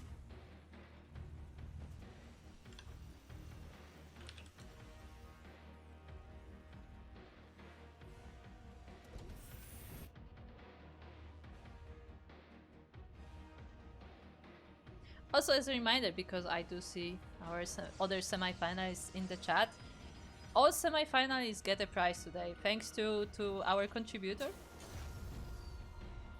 Thanks to, I believe it was Chance, right? Chance with a Z. Thanks to our contributor, all 4 players, all semi-finalists will be receiving a prize, so make sure to join the match arena, because that's how we pay out the prize pool.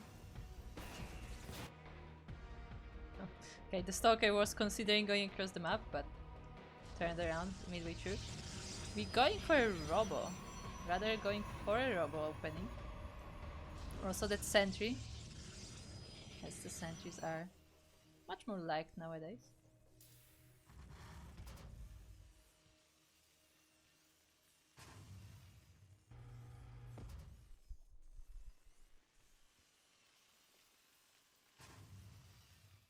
Yeah, looks like we will be having a bit of a slower start to the game. Tortuga expanding on the high ground, will be floating his CC to the natural soon, I assume. He has a Cyclone out, so he's ready for any kind of harassment, but the harassment is not coming. We are preparing instead with a robotics bay. Tortugavil, a town where turtle Terrans go to retire. Yeah, I could see that. Yeah, definitely.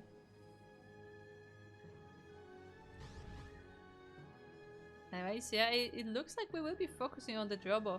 We are working on an Immortal for now, but the robotics bay tells us there's something else coming up. That maybe it's just Colossus, or maybe it's Disruptors. Maybe you're playing something else entirely.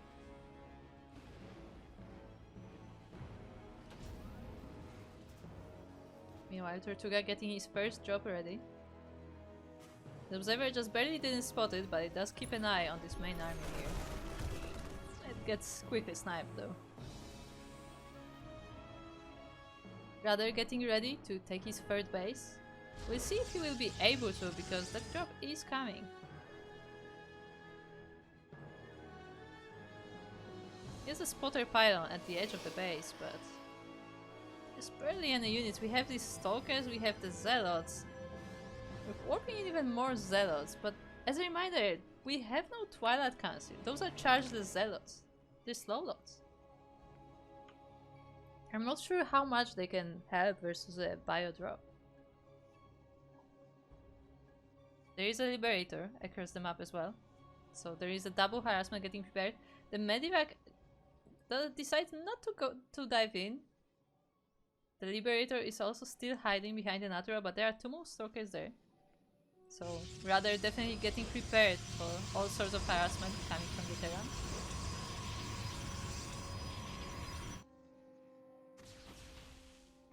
The Liberator is spotted. Looks like it will be going straight for the main base, but actually no, parks right over the Natural, but the Stalker is there. The shield battery does save it, and the Liberator is being dealt with. At the same time, the drop does come down. In the end, 2 probes do die. Oh, 4 with the Widow Mine, which is nice, but I feel like Tortuga was counting on much more. With how much he dedicated to this, both the Liberator and the drop, I feel like 4 probes is definitely not what you're hoping for, especially losing the Liberator and some of the Marines.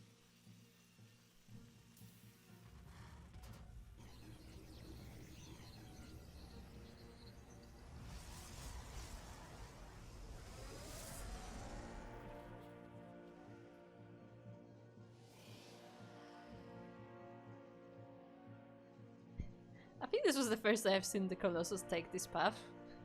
And they look very interesting. I mean, they do walk over the cliffs, I guess. The drop is once again coming back. There is nothing more in it than previous time. We have just the 3 marines. So I'm not quite sure how well it's gonna go. Anyway, back at home we have an army building up. It is scouted by that phoenix. Of course, that's assuming RadAir could actually take a look at it.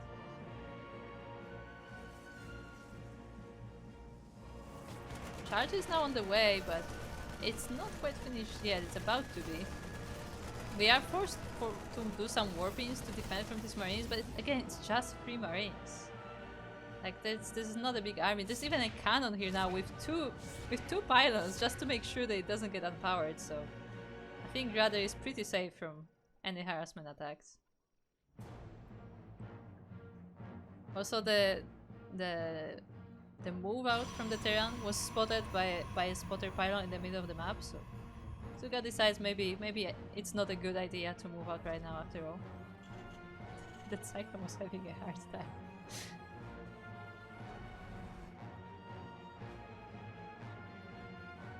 Poor Cyclone. He's getting pushed around.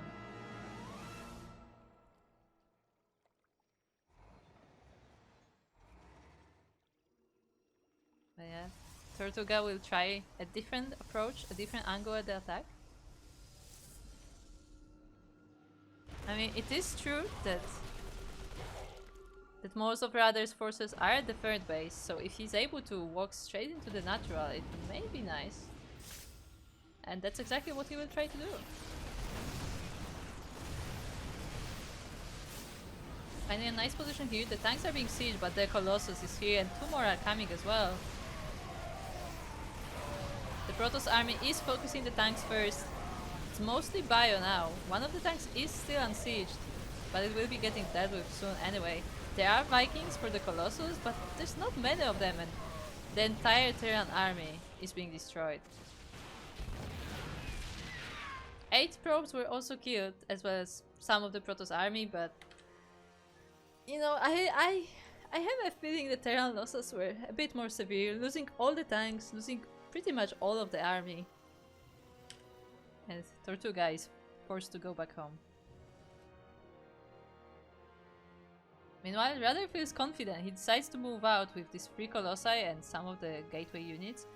I will say this is not a lot of support for this Colossus. Like, you could definitely be a bit more safe. Like, this is a bit brave. But if he's able to catch Tortuga before he remakes his army, he may just be able to power through. There are some more Zealot reinforcements coming in, as well as another Colossus.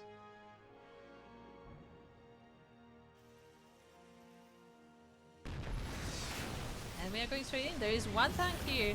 It's not being focused actually. We are focusing on the base. Now the tank does go down. The Zealots are focusing on the main army. They're focusing on the CVs running away. The Vikings are raining fire on the Colossi, but there are some Stokers to scare them off.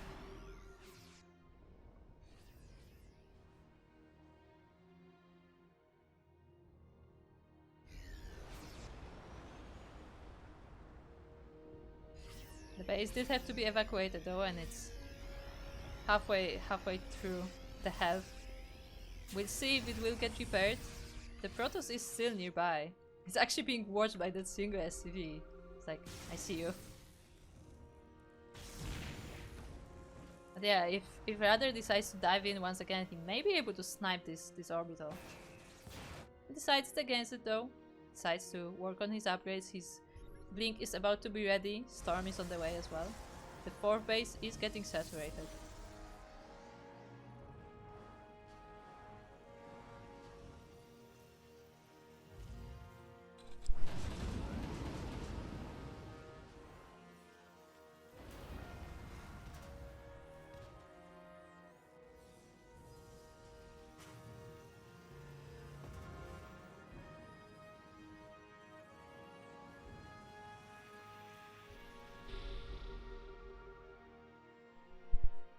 Now we added Archons to the mix. We also have a single High Templar there, gathering energy for a storm.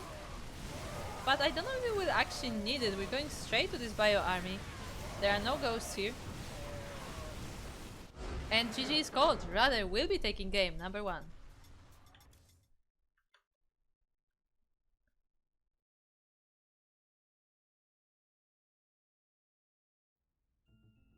Definitely nicely played by RadAir.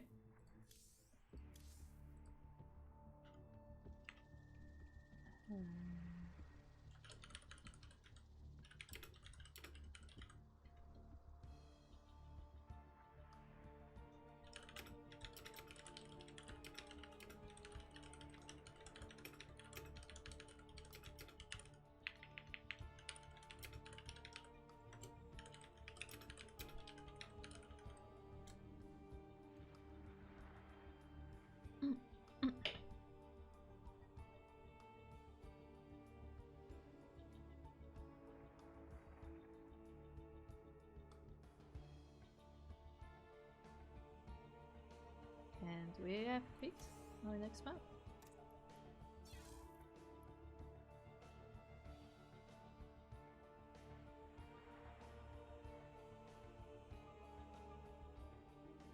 Okay. Make sure I'm making the map on correct server.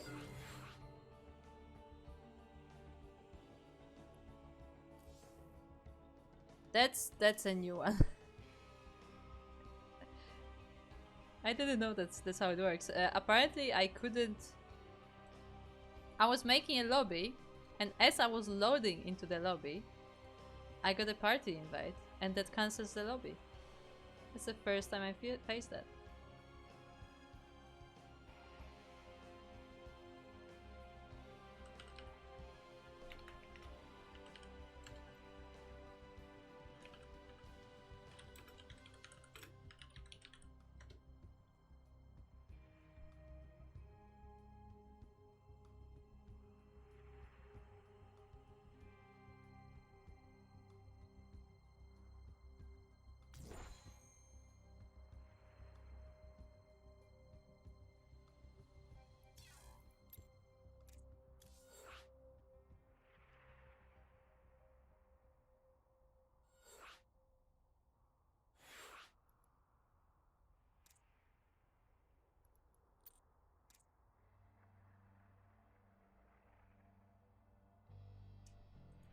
Okay.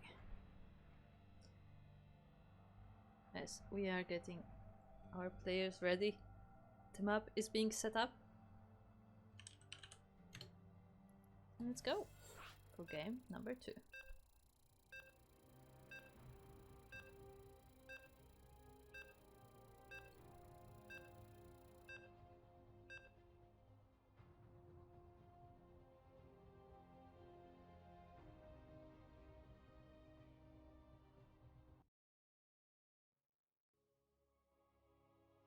And game number 2 of our series will be on our favorite map, the one and only Al Capone.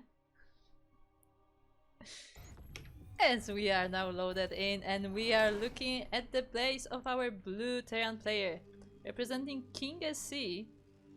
It is, hold on, let me double check that. From Mexico. Our player is from Mexico. It is Tortugavil.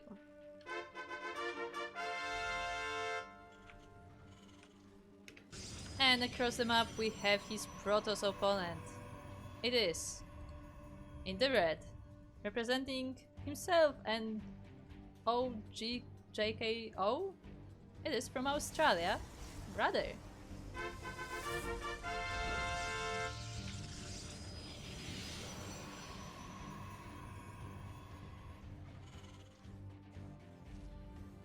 So I see the chat is discussing some potential changes to the game, including Colossi mining minerals. Oh, okay. Real talk. I know Steelmod will appreciate this conversation. If Colossi can mine minerals, it has to be like a giraffe, right? Where like you have you seen like a giraffe drinking? Like when it has to like, you know, split its like front legs all the way because it cannot reach it. Like we need Colossi doing that every time it tries to mine minerals. Just behave like a giraffe with its long legs. There you go.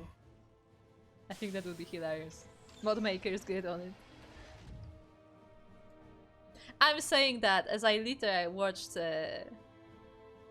another YouTuber the other day.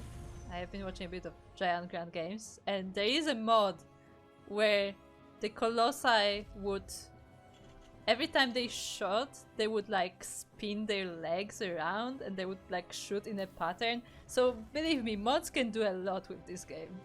Like, the modders of this scene are really talented and they're really able to get a lot out of this game, so they can definitely do the Colossus Giraffe.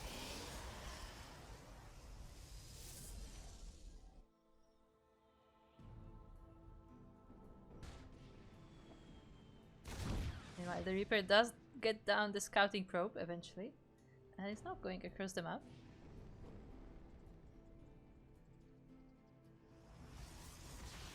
So far it looks very similar to the previous game, so nothing out of the usual, but we will see what is the tech choice for both of our players.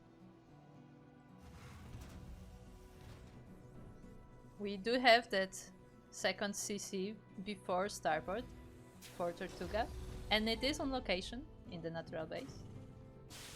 And once again, RadAir is going for the robo, for the robotics facility. I believe the Reaper did spot that. Let me quickly double check. Yeah, just barely he was able to see the robo. Whether or not Tortuga was able to click it is another story. But at the very least, it was in vision. Oh, but it looks like the natural is actually undefended and one probe is already falling down. The second may as well. 2 probes for the Reaper is definitely nice, and with the grenade, the Reaper should be able to escape. Very nicely done there by Tortuga. It's a small thing, but especially in the early game, it definitely matters.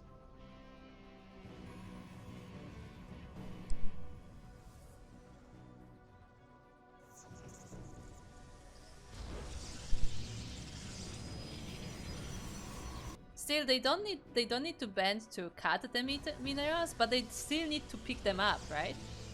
Like the probes are holding the minerals in their mouths, question mark, whatever it is that is the front of the probe. Like they have this little like, I don't know what, and they hold. See, they hold the mineral. They're not like, it's not like floating in front of them. Like they actually hold the mineral. So we need Colossus to do that. We need Colossus to like bend to the mineral and like pick it up. That's all I'm saying.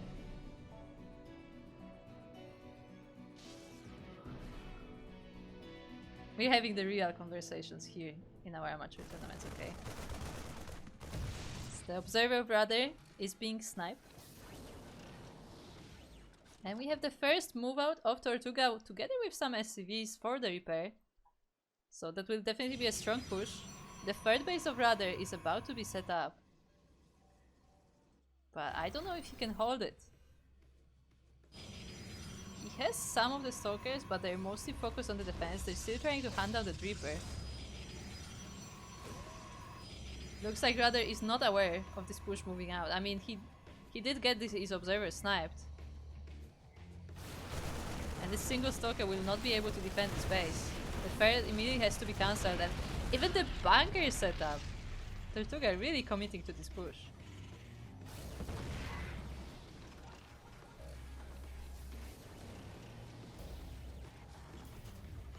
We have a single Immortal and the first Colossus is already out.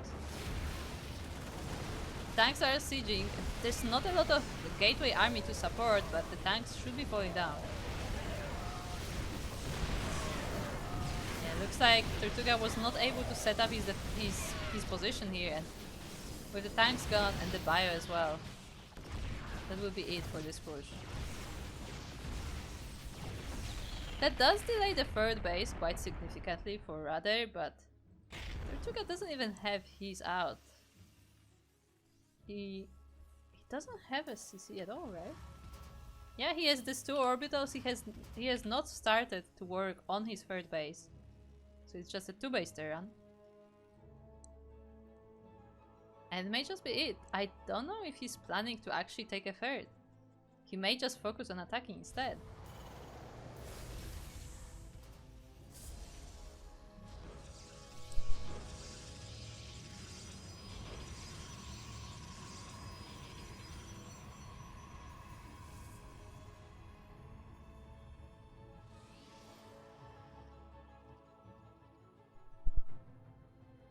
But now we see the third going down eventually for Tortuga. He does have a bit of an army in the middle of the map. So that will probably be going to attack quite soon, but it is also being spotted by this pylon. Also, that's a very funny position for the tank, right there in the vision blockers.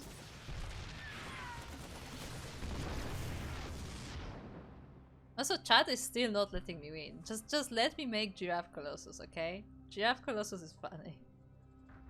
Yes, I know that they can just you know, use their lasers to pick stuff up, but look, where's the fun in that?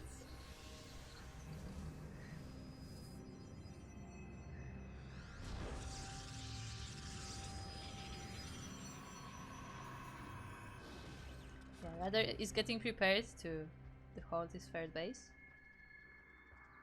We do have 4 tanks though with this army. There's not a lot of bio, I will have to say. And no medivacs for support either. Like, our starport production is entirely focused on Vikings. So this bio will not last long, especially in the face of Colossus.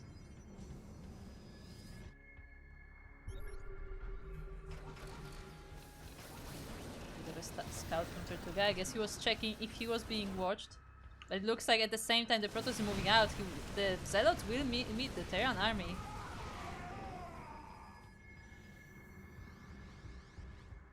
Tanks are now being sieged up, but they're all together. The Zealots are moving on top of the army, but the tanks are being taken down by the Colossus. And it's just this bio army left now. We have 2 Vikings, but it's just 2 Vikings. With a nice little choke position there for the Terran.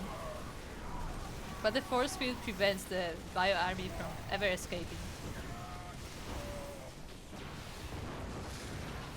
Yeah, there is to be careful not to lose those Colossus, because the Vikings did quite a lot of damage on one of them, but eventually he is able to clean up the Terran army. And what does Tortuga have at home?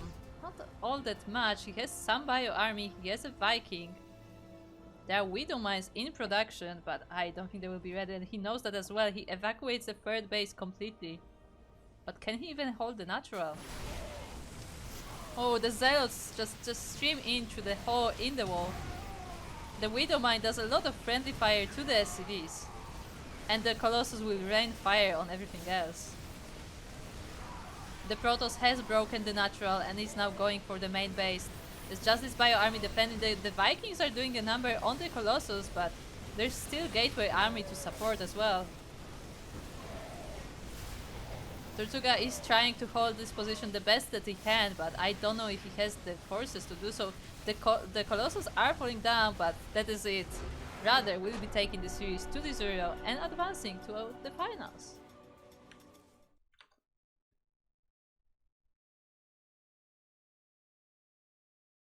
GG, well played from RadAir. Very solid games. And with that, he will be taking the series. And as a reminder, both Tortuga... the accent is so random on this. Both Tortuga and RadAir will be receiving prize today, as, again, thanks to our donation, we will be having prizes for all semi-finalists. But unfortunately, that is the end of Tortuga's run today. And RadAir will be waiting in the finals for his next opponent.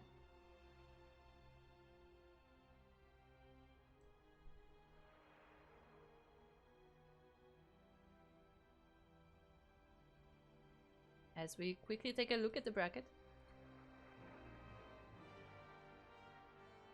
RadAir just took down Tortuga 2-0. Yes, let me update the score. And he is now in the finals. Meanwhile, our other semi-finals is ready. We have Belisarius versus BattlePants. I will say that is quite a name. Oh. I just looked in the game. And BattlePants has as many special characters in their name as possible. Oh boy. To be fair, I say that, but there are no Polish letters there, so I mean, you could do better. You could use Polish letters, like there are at least 3 Polish letters you could put in there. Just saying. But yeah, it looks like it will be very hard for me to set up in casting tools, so I apologize in advance.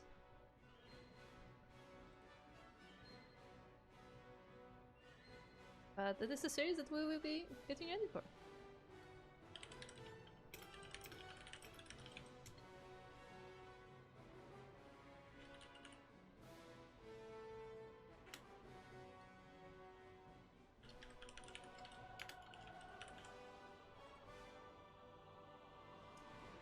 And BattlePants is from Australia. There you go, another Australian player. Oh, it's very possible we could have Australia versus Australia finals, which definitely would be very exciting. Like it has been a while since our tournaments have been dominated by the Australians, so always nice to see. I mean, as a reminder, like, this tournament has been going on for years. Like, this tournament first started in 2017. 2017, so back then we had players like Orion Starduck, both Australian players who have then went on to be a professional players. I mean, maybe semi-pro is a better way to describe it, but either way, they did compete on the highest level. They did participate in the tournaments, and they also started from tournaments like this, from the amateur tournaments, the diamond tournaments. And then they reached the heights. So, you know, maybe it could be you. Maybe you could be the next player, you know, starting in the amateur tournament and eventually getting to those professional ones.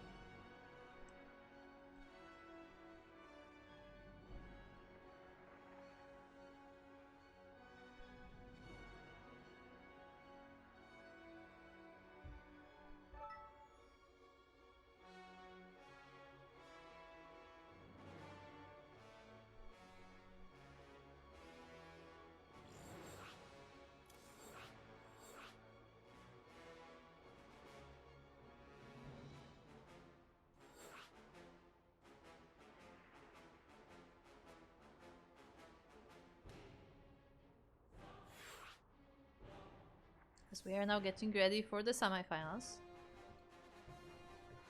We are setting up our lobby. And we are about to start.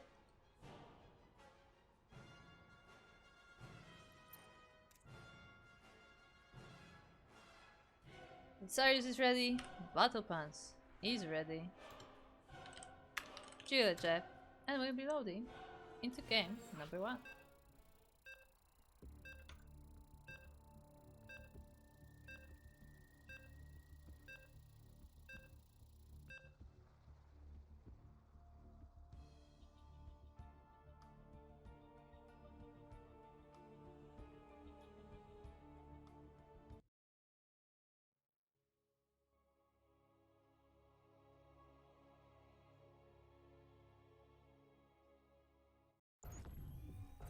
Welcome to Side Delta, which is our map for our first map for this semi-finals. And we are looking at the first of our player in the top left corner, representing himself. It is our blue Terran player from Australia. It's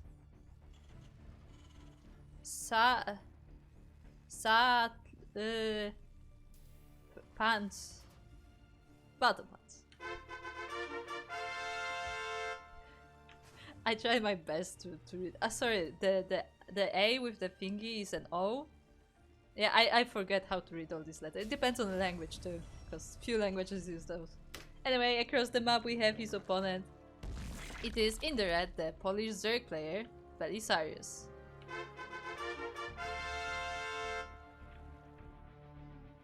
With another 15 hatch.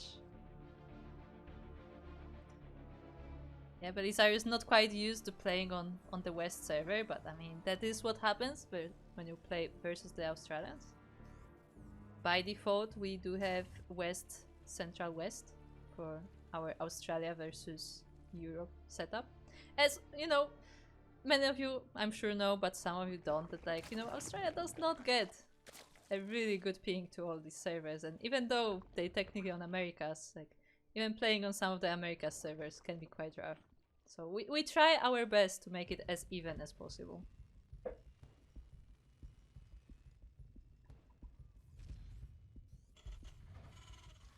And we do have some people in the chat hyping up BattlePants, namely Fate Quasi, cheering on for the player he knows, or they know.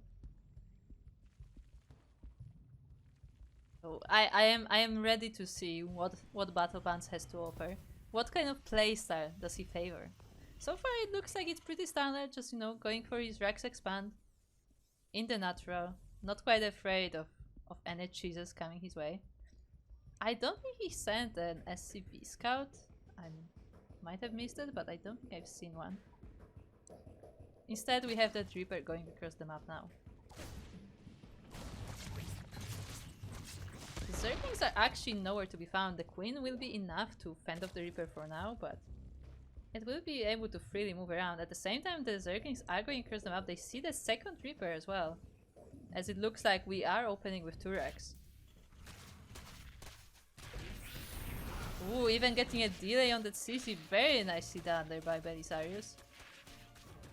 The 2 Rex is getting prepared. I guess we're going for 2-on-1. The Reapers are actually going home. They have to deal with the Zerglings. They were. I don't think that's what BattlePants was hoping for. He would definitely prefer the Reapers to be across the map. He's still not continuing the CC. That's very painful. The Butcher strikes. Yes. Look, I'm very good at names, okay? I'm so good at names. And I'm so good at pronouncing English as well. So good, you know. Someone save. Anyway, we have Binding Nest on the way, as well as the third base for our Zerg player. These 2 Reapers will once again try to find their luck and maybe try to find some damage across the map. At the very least, they will confirm that third base.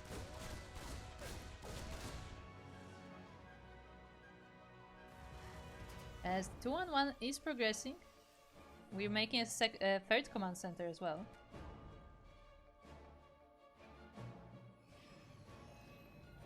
At the same time, there are more links going across the map, and there are some Marines now to defend, so the Reapers do not have to go back. But it's still a very tricky position there. The mules are in danger, but with a nice position, BattlePants is able to save all of his workers. The Reapers get into the main base. They won't be able to get any damage, I don't think, but at least BattlePants is able to see exactly what is going on. He sees the lair timing.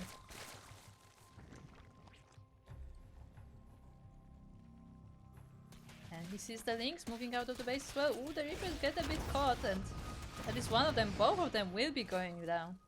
So that's a bit unfortunate there. And looks like Belisarius is ready to attack. Bailing speed is still on the way. Not even halfway done. But nonetheless, we will be making bailings. There are a lot of Marines here. I mean, we don't have anything else, really. What the... Wait. Okay, we have 1 tank on the way. I was like, where's the factory? It's hidden there behind the starport. We have 1 tank on the way, but it's for now it's just Marines. So when all these bailings move in, if BattlePants does not snipe, oh, actually he moves out. It's about to drop, but the bailing is rolled straight into the mineral line. Oh, the SCVs! Waiting SCVs go down as they struggle to get out of the mineral line. The whole mineral line goes down. The rest of the bailings looks like most of them will get sniped, but some of them still connect with the Marines, and most of the army is going down. The Zerglings are finishing the rest. The tank will hold the fort for the time being, but entire mineral going down. Some of the SCVs are actually being evacuated with the medivac. Even the orbital is quite low on health. It was a great attack for Belisarius. Definitely worth this entire Lingbane army, I think.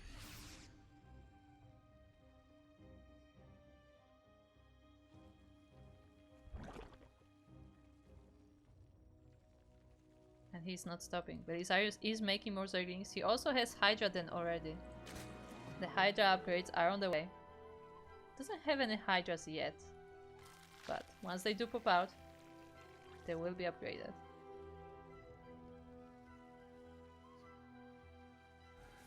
Meanwhile, what is BattlePants' plan? He was planning to drop those Marines, but he lost all of them. He does have 2 tanks now. He was able to remake a bit of an army. And I mean, Men with Gun is still pretty scary, especially when they have Medivacs to support. So it looks like BattlePants may try to push out.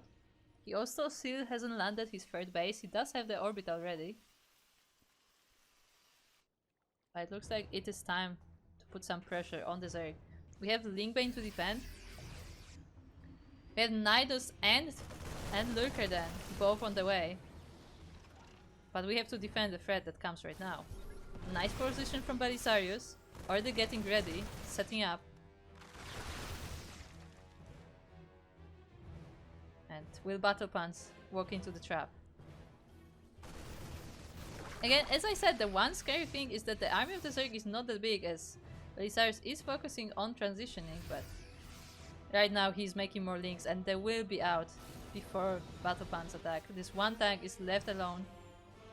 The 2nd tank is assisting these Marines. They're trying to find a base, but there's none here. It looks like they maybe try to walk into the natural, but oh, this is really scary.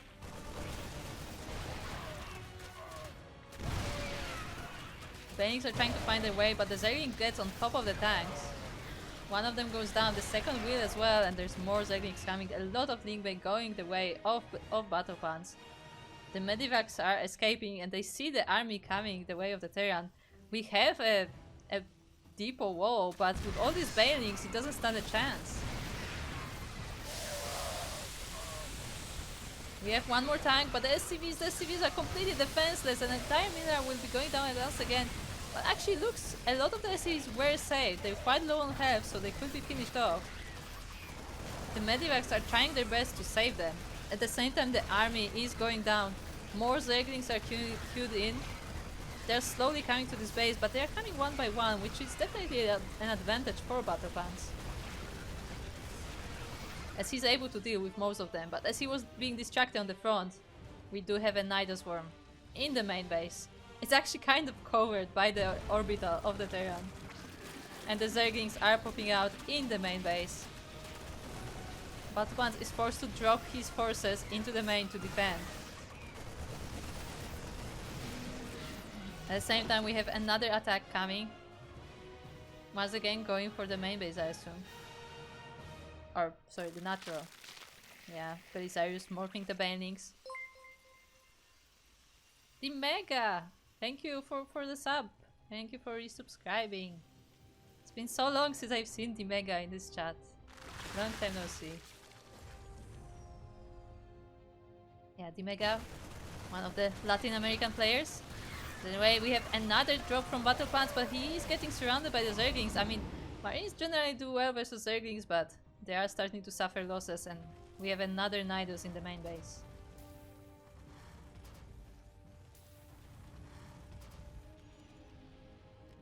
Yeah, we have 3 drones falling down, so there is a little bit of a damage, but not quite finding what he wants. And ooh, we have Lurker in this Nidus, and all of the production of the Terran is in danger. GG is called. Belisarius will be taking game number 1.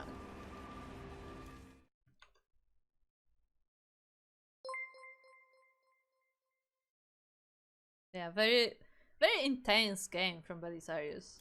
Just, you know, never stop attacking. Constantly pressure the opponent.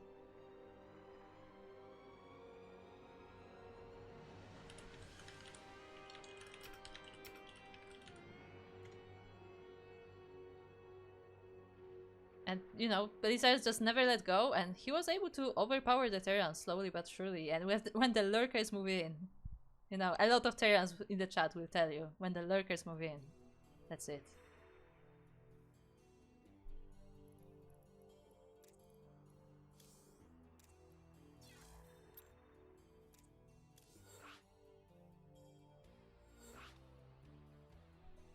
But yeah, again, quick shout out to the Mega.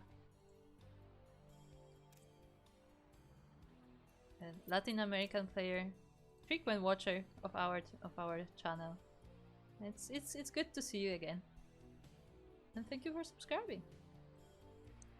Okay, our players were ready. We are ready, I think. I hope. Let's go into game number 2. I will actually get something to drink. Hold on.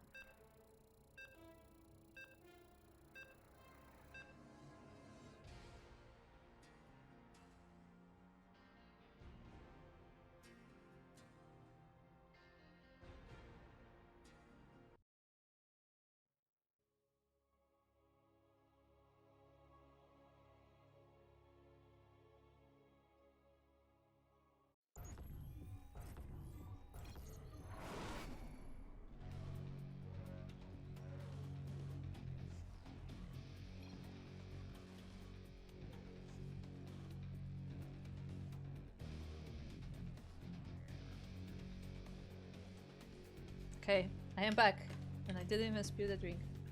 Definitely. But we are now back into our best of 3 semi-finals of Sea Duckling Open number 124, and we are looking at the first of our players, spawning in the left bottom corner of Dynasty LE. It is the blue Terran player from Australia. It's BattlePants.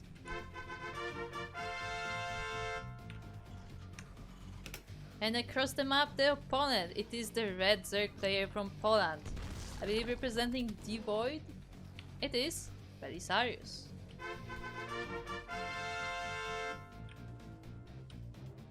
Once again going for that 15 hatch with a gas streak. And yeah, we'll see how this map goes. Again, this is we have a loser's map pick.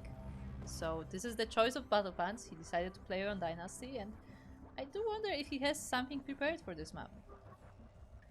It's definitely the least liked map by the Zerg because of these gold minerals, because Zerg can't really take this base because, you know, it gets constantly harassed by other races, and also if the other races take this base, Zerg can't really harass it because, you know, Zerglings don't shoot.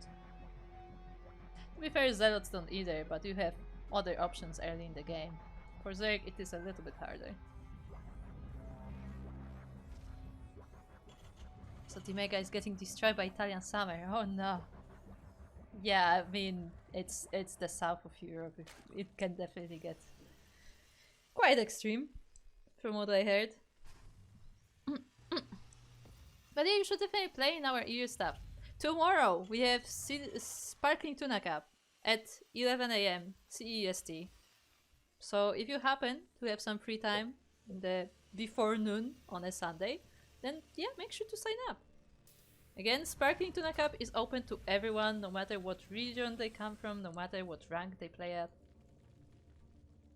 So there are a lot of pros, but there are also a lot of amateurs, you know? Everybody can sign up.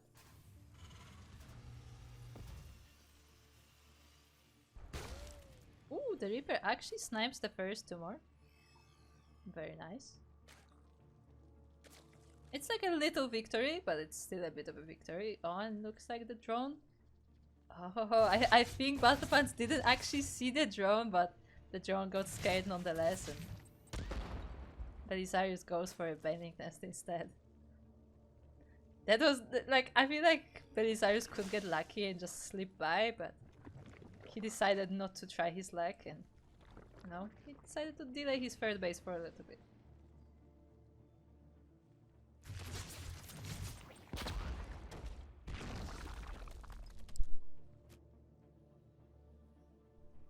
Instead, Belisarius actually taking that gold base that I've been talking about, and I mean, we'll see how that works for him, because again, Terran can harass it really easily. So he has to invest into some defense quite soon, and he is investing into roaches.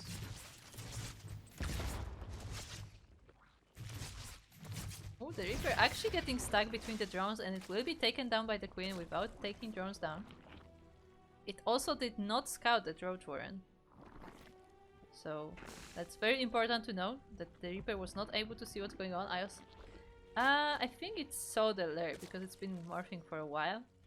So at least there is some like a little bit of a tell that something is going on.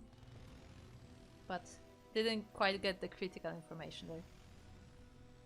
So just like with Captainfisch, we have a Battle Banshee. Battle Banshee? What? Battle Banshee, yes! Oh, my brain is so broken. We have a Cloak Banshee coming from BattlePants. Why did that break me? Amazing. Meanwhile, the roaches are standing watch, making sure the Hellions don't get in. Again, this is a very dangerous position though, because the Hellions can shoot through the minerals, so if any drones try to mine here... Yeah! Belisarius is well aware of what can happen. He has these roaches chasing around the Hellions, but he's not quite able to get them. Single roach kinda separated from the flock. As the main roach army is going for the natural base, there are two Cyclones and Banshees as well, but not much else, and actually this may be very dangerous for BattlePants.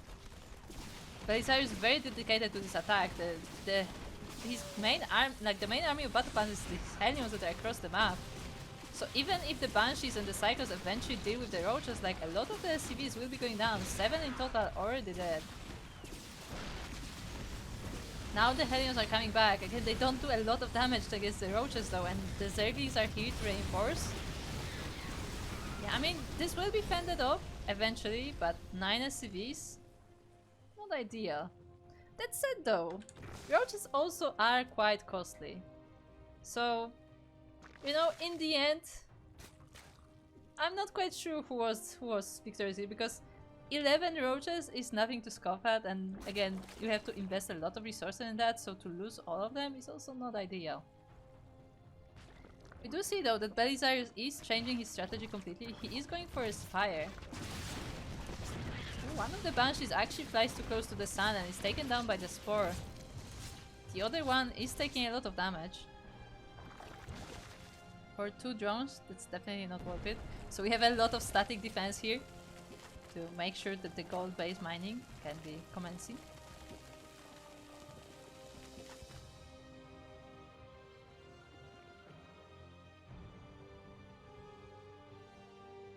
Meanwhile, Zerglings are checking on this gold base, but the gold base has not been mined yet, and there's definitely no access through here.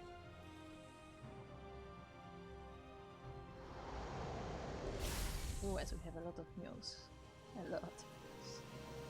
But yeah, I do wonder what Belisarius is planning to do with that Spire, because yeah, we have not seen him use it yet today. And he is going for Mutas. I mean, Mutas are a great harassment tool. They're a bit less effective in a straight-on fight. There are also some mines on the way, so... I don't know. We'll see. I mean, I feel like a lot depends on how Belisarius uses them. Because if he goes for harassment, so as his banks are completely scouted, if he goes for harassment, it's entirely possible that he's able to get some really good damage done. That he's able to distract BattlePants. But also he himself has to constantly be on, you know, on top of his game, making sure that his bases are not losing drones. Making sure that he's not under attack. As this Bane Bass is coming in, the depots are not even finished and the Banings will walk in. All of them are wasted on the army though, but at the same time, the Mutas are now here. They have dealt with the entire mineral line of the gold base, and they are dealing damage to the orbital as well. It looks like they will take it down. The Zerglings are still in the natural as well. And 22 SCVs are going down. The Hellbats are now there, but I feel like it's a bit too late. The Zerglings are taking over this base. They're dealing with the rest of the Terran army. And the mutas have not been dealt with. They are now killing all the SCVs in the main base. There's not a single turret here. The marines are now coming up, but that's after all the SCVs have been killed. Literally one SCV is alive. It's that one SCV that's mining gas, and GG is called. Belisarius will be taking the series 2-0 and advancing to the finals.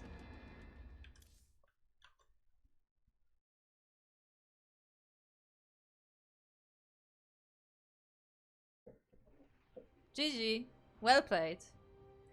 Again, really intense games there from Belisarius. He like, it's not like cheesy aggressive necessarily, but like he really focuses on pressuring the opponent. Like he makes sure that there isn't too much time for his opponent to breathe, and yeah, he's just able to snowball eventually and take down his opponents. And yeah, very well played there for Belisarius, and he is advancing to the finals of today's tournament.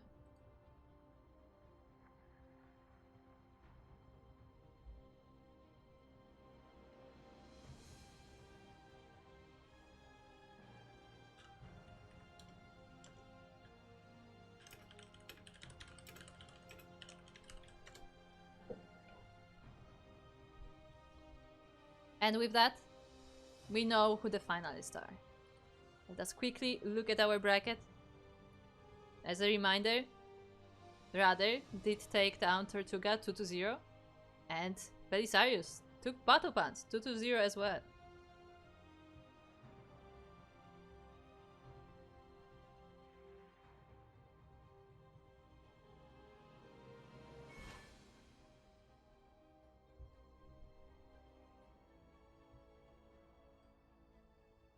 So yeah, with that, our next series will be RadAir versus Belisarius, and that is our grand finals for today.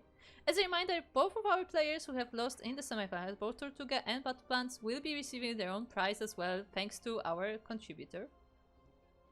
Thanks to, let me quickly, I need to double check the name to make sure that I say it correctly. Thanks to Chance SC. Thanks for donating to our Macherino. Both of our semifinalists who have not moved on to the finals will also be receiving the prize.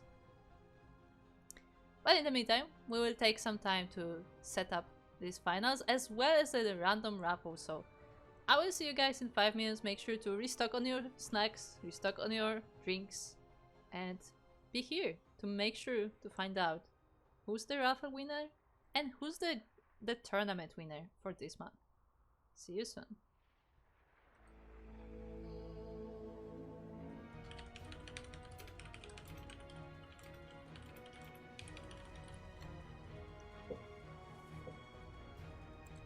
Okay, hopefully we should be back. So, let us introduce the players. This is the finals of Sea Duckling Open number 124.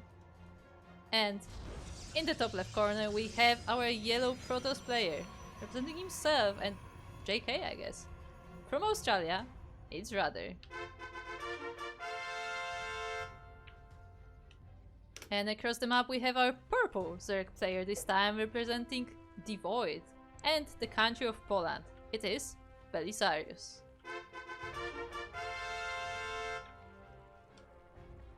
So, as a reminder, no, it's fine. As a reminder, we are currently in the finals of Sea Duckling Open number 124. This is a monthly tournament for players Diamond and below.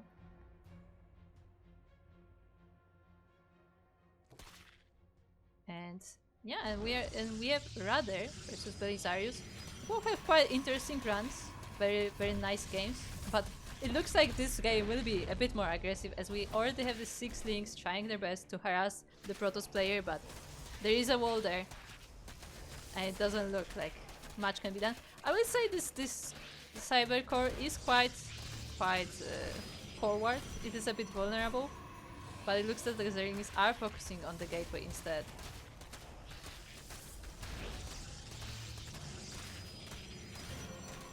The Zealot is standing firm, but this adept will just barely finish, it looks like. Yeah, the adept finishes, and even though the gate does go down, so it's definitely annoying to the Protoss. It's definitely not the end of the world.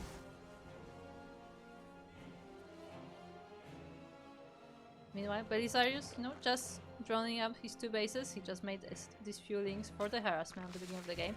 I mean, with Protoss sometimes you can get lucky and you can find a hole in the wall. Maybe a building being a bit too forward, maybe sniping a pylon, and if you manage to snipe that first pylon, like, that may be game, straight up. But not in this case. This time we are safe.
Anyway, we have our Zerg playing, going for his 3rd base.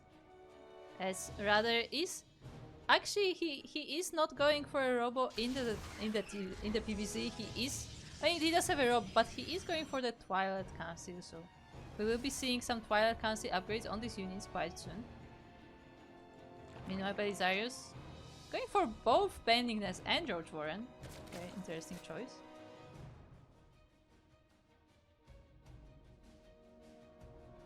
We have more Zerglings on the way.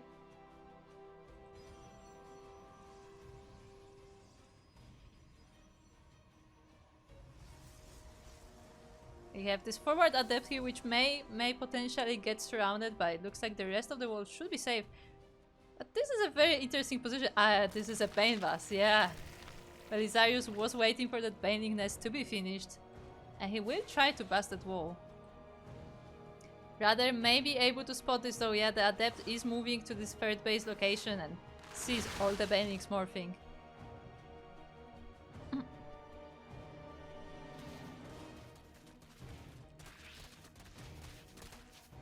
And now the Banings are moving in. They're waddling straight into the wall. There are some Zealots here to help and shield batteries as well, but that's not enough. However, this one adept still stands strong and the wall will not be broken. Even though the shield battery did go down, the Zerg will not be able to enter RadAir's base.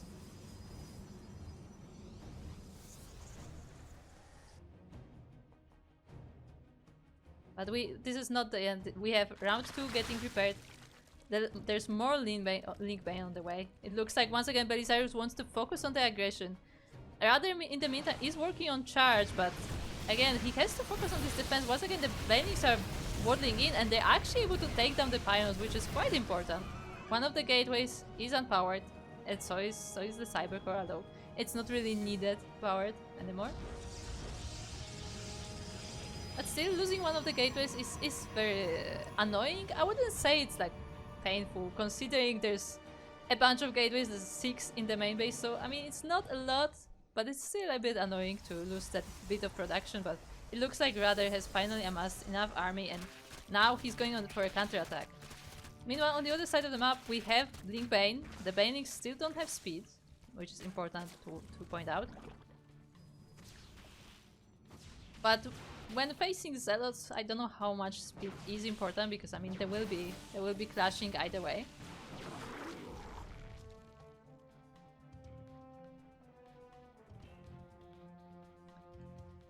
But we'll see if Belisarius is able to hold this attack.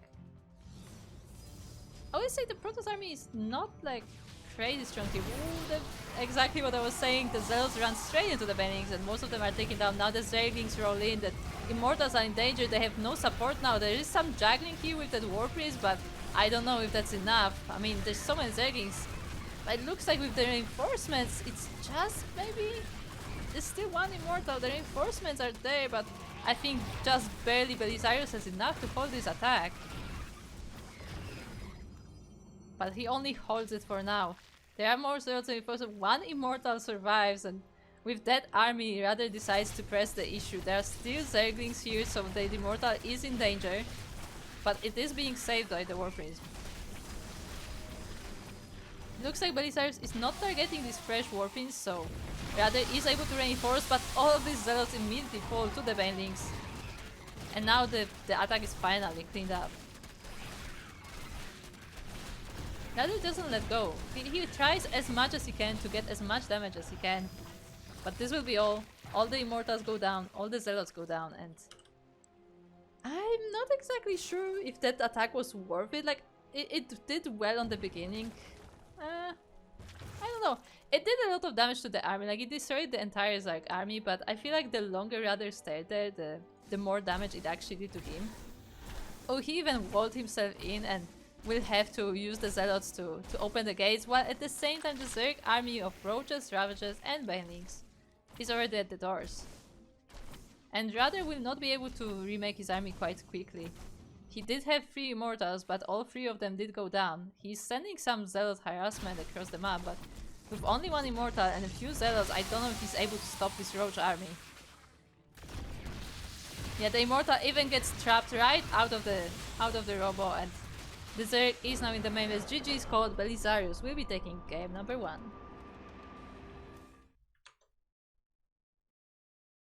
Sorry for a little bit of a distracted cast this game, but yeah, just fixing some technical issues, but hopefully we should be good. So, yeah, thank you for staying here, and yeah, game number 1 goes to Belisarius once again off the aggression. Like, it looks like that's Belisarius is really one of these players who just keep pressing on the opponent and just never let go, and eventually it can snowball. Okay. We have our next map. Gee, I should be writing down these maps so I don't forget.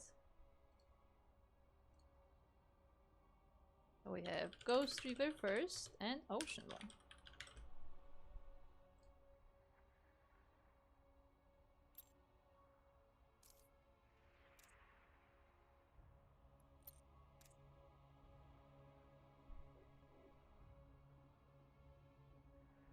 Okay, looks like our players are ready. We are ready. Let's go. We will be going into game number 2. As a reminder, right after this broadcast is over, we will be going into World Team League, or rather, Light will be going into World Team League. I'm only staying here for the end of this tournament. So if you're interested in the Team League, then make sure to stay tuned, as we will be starting right after this.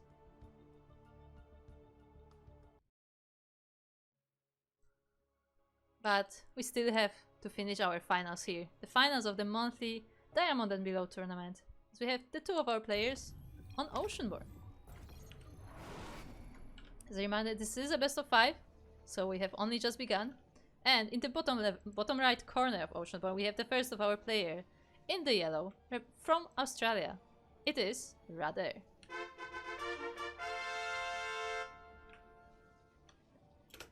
And across the map we have the Polish Zerg player in the red. It is Belisarius. Going for a pool first this time. So very different to previous games. So far Belisarius has been more, I want to say more macro focused, you know, like sure he's been aggressive, but like it wasn't like cheese aggressive. Meanwhile, this is a very early pool here. So we can definitely see something a bit more committed right from the beginning of the game.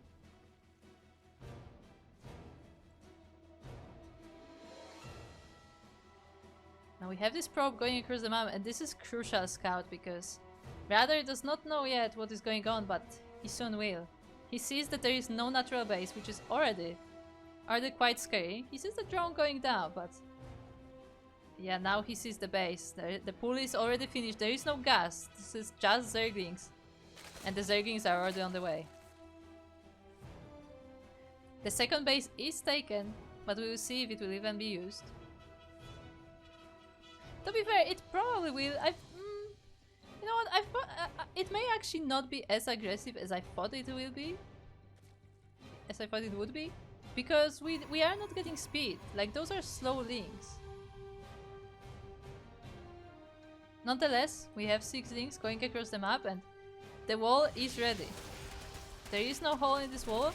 The Zealot pops out on the right side as well. And looks like once again Belisarius will just try to get some damage done, but we'll see if he can do it.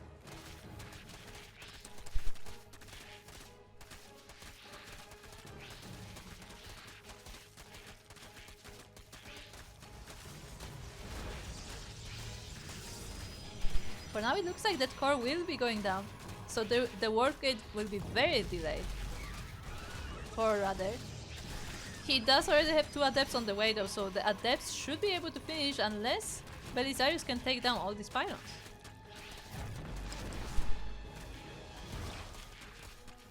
First of the adepts does finish, but it actually pops right into the Zergling. It gets immediately surrounded, so it looks like Belisarius will be able to do more damage. He is focusing this gateway. At home he is droning, so this is not like the end of the game for him. This is just a harassment force that's supposed to completely mess up the build of the Protoss, and you know, he has this, like, RadAir now has this awkward wall as well, like this wide opening. The core is right in the way on the ramp. Meanwhile, the Zerg was able to drone up, get his 3rd base, and is just chilling. So definitely nice little opening for Belisarius, and I mean 6 links is not that big of an investment for completely taking the lead in the game, to put it that way, to take control over the game. But we will see what is the next step for both of our players.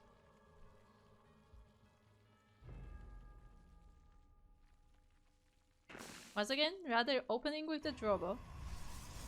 So we'll be getting the Immortals out as soon as possible.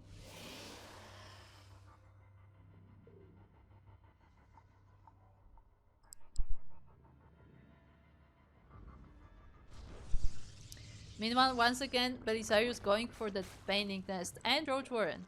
So I assume we're gonna see a bit of the same as previous game, where like he will try to Bane Bust that wall, try to make an opening and walk his roaches straight into the natural base of the Protoss. We will see if he will be successful at that this time.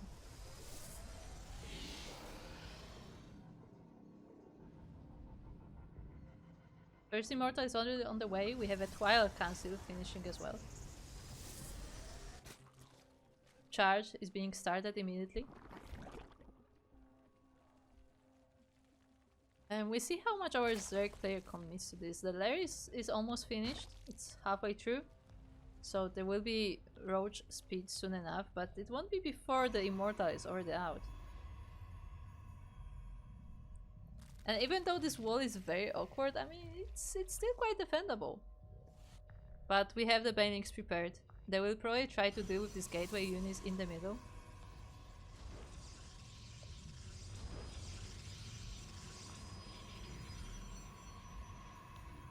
Oh, but there's no support yet. I don't know if that's a good idea. The Banings just walk in, but the force will stop them completely. That might have been a bit too early for Belisarius to go in. Maybe he wanted to wait for those roaches. I mean, truth is, the Immortal does pop out right this moment, so it's kind of a tricky timing to take. But yeah, he's just kind of counting on RadAir not looking, but RadAir is able to deal with the Banings. They do splash on his units, so it's not a perfect defense, but it stopped Belisarius' attack.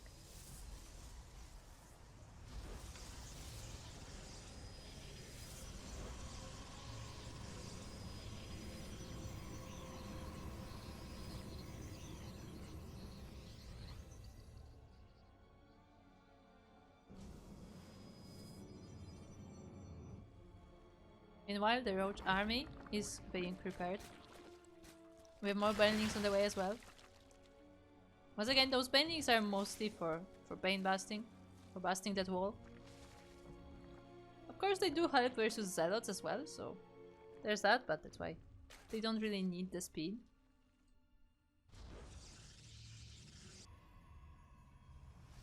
Meanwhile, RadAir already attacking up to Archons, which will definitely help with defense from Link Bane.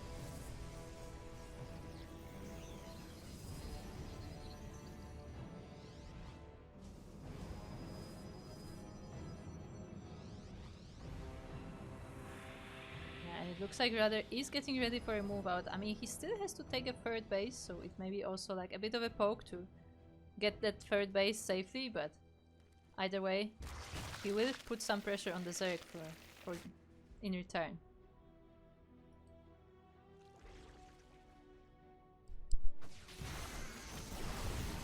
Unfortunately, the Banelings get caught out on the move. They're being dealt with quickly by the Protoss army. There are still more being prepared, but with the Archons it won't be that easy to actually get them to do damage. Yeah, there you go, the Archons deal with the Banelings. One of the Archons does go down, but there are still Immortals in this army. There are a lot of Roaches though, so both players have to be careful about how they play this out, because this is not a lot of units. There are reinforcements being warped in straight from the War Priest, but the War Priest gets sniped. And looks like the Protoss army will get cleaned up. GG's called. Belisarius taking game number 2 just like that. That was a beautiful snipe there of the War Priest by Belisarius. And Belisarius already on match point. That was still some crazy moment right there. Like, that just shows how crucial that War Priest is, because without the reinforcements the Protoss army wasn't really able to do much. And you know, after losing all of those Immortals, the entire army, it's much harder for the Protoss to remake that supply.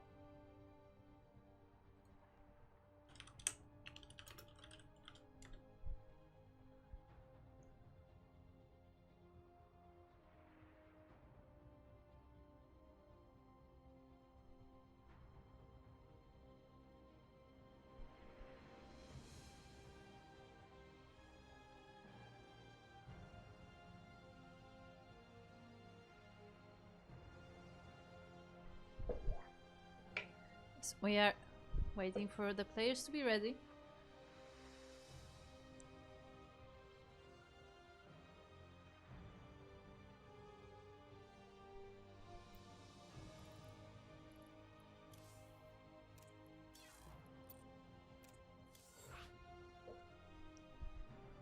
And we already have our map of choice.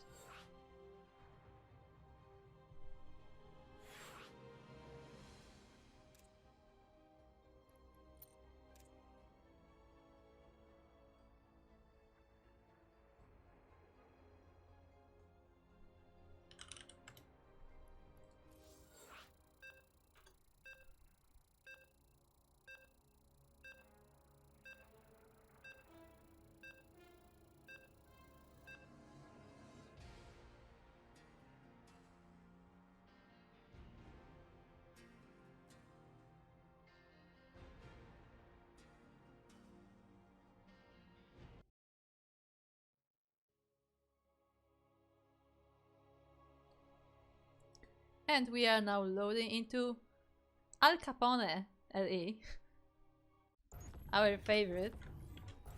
And we are currently on the match point of this best of 5, as we are currently looking at the base of our yellow Protoss player.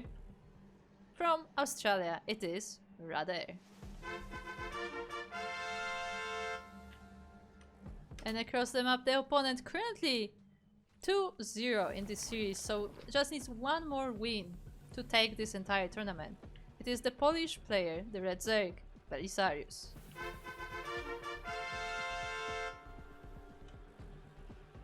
Once again, going for the pull first. As we've seen in the previous games, this is not the cheesy kind of pull first, this is just the aggressive, you know, deal with the wall of the Protoss kind of pull first. Which was very popular for a while.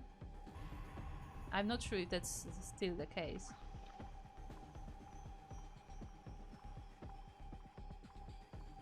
And we will see if RadAir can can like figure out how to deal with this early aggression, that non-stop aggression from Belisarius. I mean, again, like the first 6 links did generally do quite a lot of damage, but like later on RadAir is able to hold his own. But you know, after the initial build is a bit messed up, it does snowball from there. This time RadAir does manage to block this natural base for Belisarius, even putting a pylon down, so very committed block there. And it actually stops the Zerglings. The Zerglings are not going across the map. They're instead dealing with this pylon, which does get cancelled. That does give RadAir more time to finish the wall, to maybe chrono that Zealot out. Oh, is it a wall? This is a wall, right? I think this is a wall. I will be honest, I'm not entirely sure, but it looks like a wall. No, it's not. Yeah. I was like, no, that's... Is it? Yeah, and it's not a wall. The Zerglings go in, they surround the first Zealot. The Adept is now being chronoed out, but the chrono finishes and the probe is in danger. We do have double pylon here, so that gives a bit more time for the Adept to be out, but the Zerglings are so fast, the probes are being pulled off the line to save the Adept, but the second pylon goes down and the Adept is stuck. The backup pylon is being made, but so many workers are off the line. And they have to stop the Zergling aggression. And even if the Adept does come out, there's no guarantee, and yeah, GG is called. Belisarius takes game number 3, the series, and the entire tournament. GG, well played. The aggression of Belisarius really pays off, and he is able to take this series 3-0.